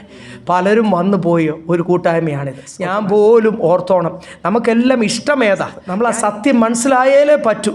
നിങ്ങൾ സ്വർഗത്തിൽ പോയാലേ പറ്റൂ. പലവിധ ഉപദേശത്തിൻ്റെ കാറ്റിനാൽ അലയുന്ന ഈ കൊരിന്ത്യർ, നിങ്ങൾ ഇത്രയും പെട്ടെന്ന് മാറിപ്പോയത് ആശ്ചര്യം. നിങ്ങൾ ആത്മാവിലല്ലേ തുടങ്ങിയത്?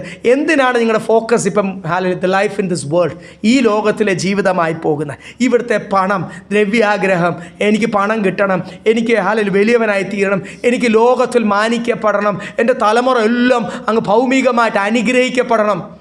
ഈ പ്രസംഗമൊക്കെ കേൾക്കുമ്പോൾ ഇതിന് ആമേൻ പറയാൻ പോകുന്ന എന്തിനാ ദൈവമക്കളെ?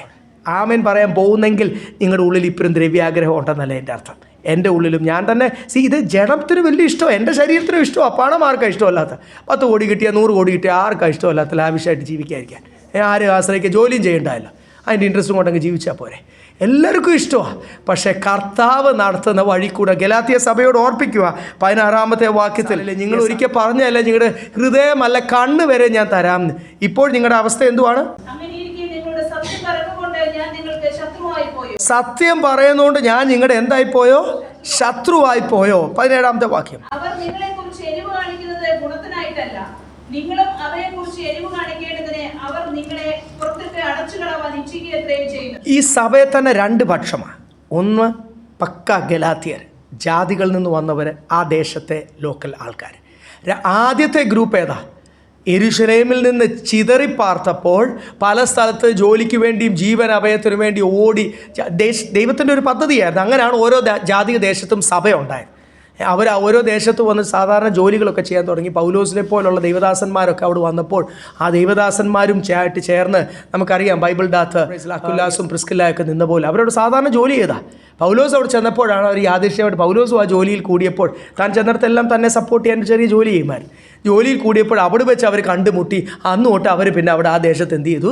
പ്രവർത്തനം തുടങ്ങി. അതൊക്കെ നമ്മൾ ബൈബിളിൽ കാണും.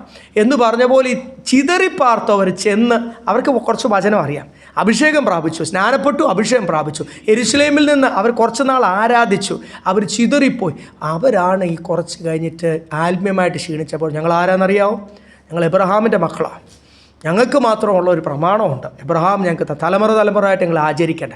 അതിൻ്റെ പഴയ നിയമത്തിൻ്റെ കാര്യങ്ങളൊക്കെ ദേശത്ത് നിങ്ങളെ മാനിക്കും, വാലല്ല തലയാക്കും. സത്യം പറഞ്ഞാൽ അതുപോലാണ് ഇപ്പോഴത്തെ സഭ പോകുന്നത്. ദൈവദാസന്മാർക്കെല്ലാം ഈ പഴയ നിയമത്തിൽ നിന്ന് എവിടെയെങ്കിലും എടുത്ത് ശുശ്രൂഷിക്കാനേ ഉള്ളൂ. പഴയ നിയമം പുതിയ നിയമ സത്യം തെളിയിക്കുവാൻ ഇത് നിഴലായതുകൊണ്ട് നമുക്കൊരു സപ്പോർട്ടിന് നമുക്ക് ഉപയോഗിക്കാം എന്നല്ലാതെ ഇതല്ല നമ്മുടെ പ്രമാണം എന്ന് മറന്നു പോകല്ലേ. ഓരോ വിഷയങ്ങളും തെളിയിക്കുവാനാണ്. യഹോവ എങ്ങനെ ദൈവത്തോട് ഇടപെട്ടു, യഹോവയായ ദൈവം അരുളി ചെയ്ത അരുളപ്പാടുകൾ തെളിയിക്കുവാൻ പഴയ നിയമം ഉപയോഗിക്കാം എന്നല്ലാതെ അത് നമ്മുടെ ആരാധന പ്രമാണമല്ല. അത് നമ്മളെ നീതീകരിക്കത്തില്ല. വളരെ വ്യക്തമായിട്ട്. അപ്പം ഇവർ 17-ാമത്തെ വാക്യം ഒന്നുകൂടെ വായിച്ചാൽ നിങ്ങൾക്ക് മനസ്സിലാവും, അല്ല നിങ്ങൾക്ക് മനസ്സിലാകത്തില്ല. അതുകൊണ്ടാണ് ഈ അവരാരാ? നിങ്ങളെ പരിച്ഛേദനയിലേക്ക് കൊണ്ടുപോയ ആൾക്കാർ, നിങ്ങളെ ശബത്താചരിക്കുവാൻ കൊണ്ടുപോയ ആൾക്കാർ. കഴിഞ്ഞ ദിവസം പരിച്ഛേദനയെ പറ്റി കണ്ടു. ഈ ആഴ്ച എന്താ? ആണ്ട്, വാവ്, കാലങ്ങൾ. കൊലോസ്യലേഖനത്തിൽ വന്നപ്പോൾ ശബത്ത്, നിങ്ങൾ ശബത്ത് ആചരിക്കുന്നു. അപ്പോൾ ഇതെല്ലാം ആരാചരിക്കേണ്ടതാ? പഴയ നിയമ ഭക്തർ ആചരിക്കേണ്ട. അപ്പം നിങ്ങൾ ഈ പഴയതിലേക്ക് കൊണ്ടുപോയത്, പഴയ നിയമ പ്രമാണത്തിലേക്ക് കൊണ്ടുപോയ അവരുണ്ടല്ലോ, അവർ നിങ്ങൾക്ക് ഗുണം ചെയ്യുവാനല്ല, അവരുടെ പക്ഷമാക്കുന്ന എന്തുകൊണ്ടാണെന്നറിയാം? നിങ്ങളെ ആ teaching it's A wrong teaching. ആ പഴയ നിയമത്തിൻ്റെ പ്രമാണവും ഉപദേശവും ഒക്കെ പറഞ്ഞ് ചില ആചാരങ്ങൾ, ചില തീരുമാനങ്ങൾ, ചില റിച്വൽസ്, അല്ലെങ്കിൽ ആ ഒരു ചില കർമ്മമാർഗത്തിൽ കൂടെ നിങ്ങൾ നീതീകരണം പ്രാപിക്കും, കർത്താവ് പ്രസാദിക്കും എന്നൊക്കെ പറഞ്ഞ് അവർ നിങ്ങൾക്ക് ഗുണം ചെയ്യുവാനല്ല, നിങ്ങളെ നശിപ്പിക്കുവാനാണ്. അപ്പോൾ നിങ്ങൾക്ക് എന്താ ഉണ്ടാകേണ്ടത്? 18 വായിച്ച് നിർത്താം. ഞാൻ നിങ്ങളോട് കൂടെ ഇരിക്കുമ്പോൾ മാത്രമല്ല എല്ലായ്പ്പോഴും നല്ല കാര്യത്തിൽ എരിവ് കാണിക്കുന്നത് നന്ന്. നിങ്ങൾക്ക് വേണ്ട ഒരു കാര്യം എന്തുവെന്ന് പറയുക? എരിവ്.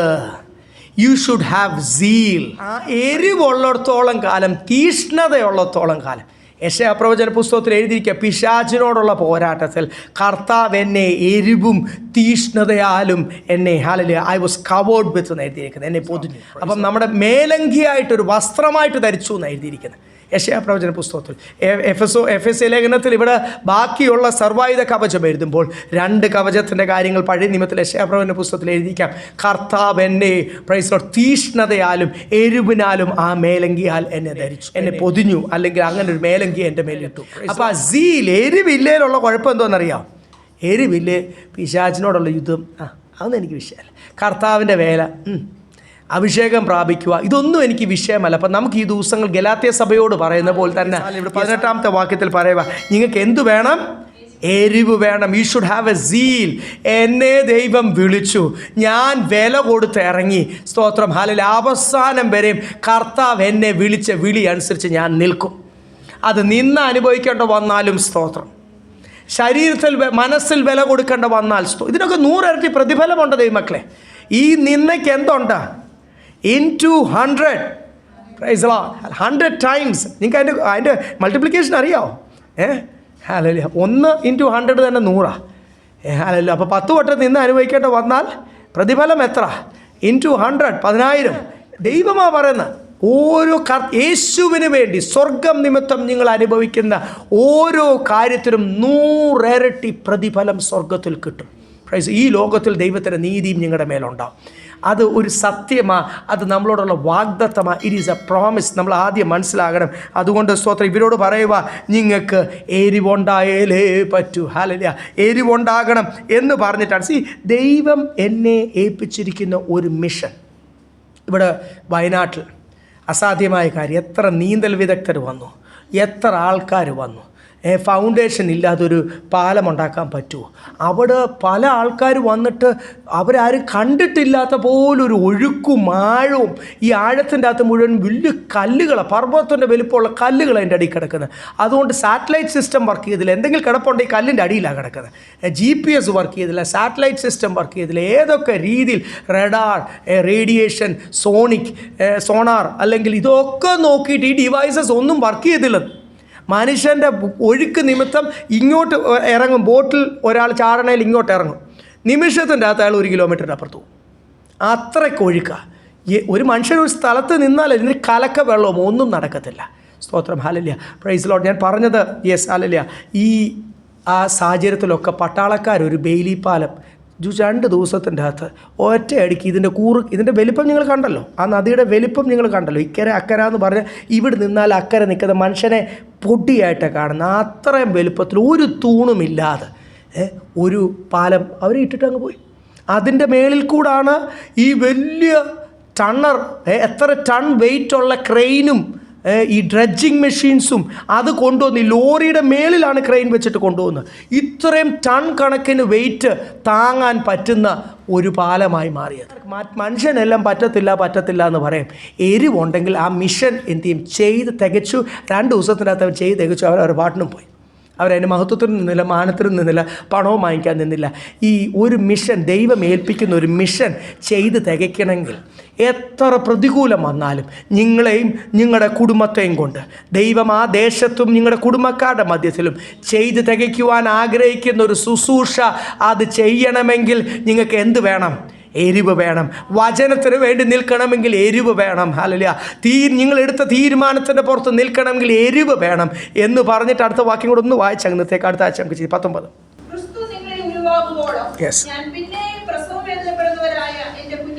നിങ്ങൾ എന്നെ കളിയാക്കിയാലും എന്നെ ഓടിച്ചു വിട്ടാലും എൻ്റെ ലേഖനം വായിച്ചില്ലെങ്കിലും നിങ്ങൾ ഇനി സഭയിൽ വരാതിരുന്നാലും, ഉപദേശന്മാരുടെ ഭാഷയിൽ ഞാനങ്ങ് പറയാം, നിങ്ങൾ ഇനി ഈ കർത്താവിന് വേണ്ടി നിൽക്കത്തില്ല തീരുമാനം എടുത്താലും, പൗലോസ് പറഞ്ഞു, നിങ്ങളെ വിടാൻ ഞാൻ ആഗ്രഹിക്കുന്നില്ല. നിങ്ങളെ കർത്താവ് സ്നേഹിക്കുന്നു, നിങ്ങളെ കർത്താവ് കണ്ടിട്ടുണ്ട്.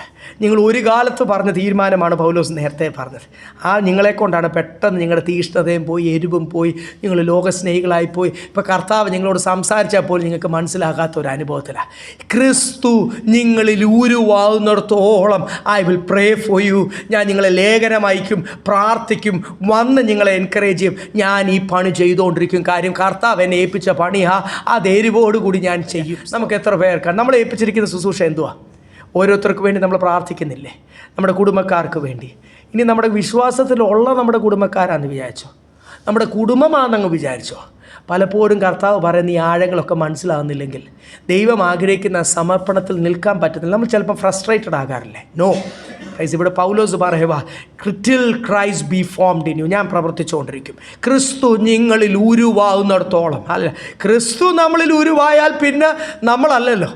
ക്രിസ്തു ചിന്തിക്കുന്ന പോലല്ലേ, കർത്താവിന് വേണ്ടി ആകത്തില്ല നമ്മുടെ ജീവിതം. അങ്ങനെ ഒരു പൂർണ്ണ സമർപ്പണമുള്ള ജീവിതം എന്നിലും നിങ്ങളിലും വരുന്നവരെയും കർത്താവ് നമ്മളിലും പണിതുകൊണ്ടിരിക്കും. പരിശുദ്ധാത്മാവ് നമ്മളെ വിടാൻ ഉദ്ദേശിച്ചിട്ടില്ല. അതുകൊണ്ട് അടി കൊള്ളണ്ടായെങ്കിൽ, ബാലശിക്ഷ കിട്ടണ്ടായെങ്കിൽ, പ്രൈസ് ലോർഡ്, നമുക്ക് നമ്മളെ തന്നെ ദൈവസന്നിധിയിൽ സമർപ്പിക്കാം. യെസാലിലെ കർത്താവിന് ഒരൊറ്റ പദ്ധതിയുള്ളൂ, till Christ be formed in you. അതുകൊണ്ട് എന്ത് നിന്ന് അതിൻ്റെ ഇടയ്ക്ക് സഹിക്കേണ്ട വന്നാലും, വില കൊടുക്കേണ്ട വന്നാലും അതൊക്കെ സഹിക്കുവാൻ കർത്താവ് നമുക്ക് കൃപ ചെയ്യട്ടെ. ഹാലലൂയ. ഗലാത്യർ മാറിപ്പോയ പോലെ, കൊരിന്ത്യർക്ക് പറ്റിയതുപോലെ, ലോത്തിന് പറ്റിയതുപോലെ, ഏശാവിന് പറ്റിയതുപോലെ, ദേമാസിന് പറ്റിയതുപോലെ, സ്തോത്രം ഹാലലൂയ, യൂദാസിന് പറ്റിയതുപോലെ പണത്തിന് വേണ്ടി നമ്മുടെ കർത്താവിനെ വിൽക്കുന്ന പരിപാടി വേണ്ട. Praise Lord, hallelujah. കർത്താവ് തരുന്ന പണം മതി, കർത്താവ് തരുന്ന സുഖജീവിതം മതി, കർത്താവ് തരുന്ന നന്മ മതി. നിത്യതയാണ് പ്രാധാന്യം. ദൈവത്തിൻ്റെ പരിശുദ്ധാത്മാവ് അത് മനസ്സിലാകുവാൻ നമ്മുടെ ഉൾക്കണ്ണുകളെ പ്രകാശിപ്പിക്കട്ടെ. അതനുസരിച്ച് ജീവിക്കുവാൻ നമുക്ക് കൃപയും ബലവും തരട്ടെ.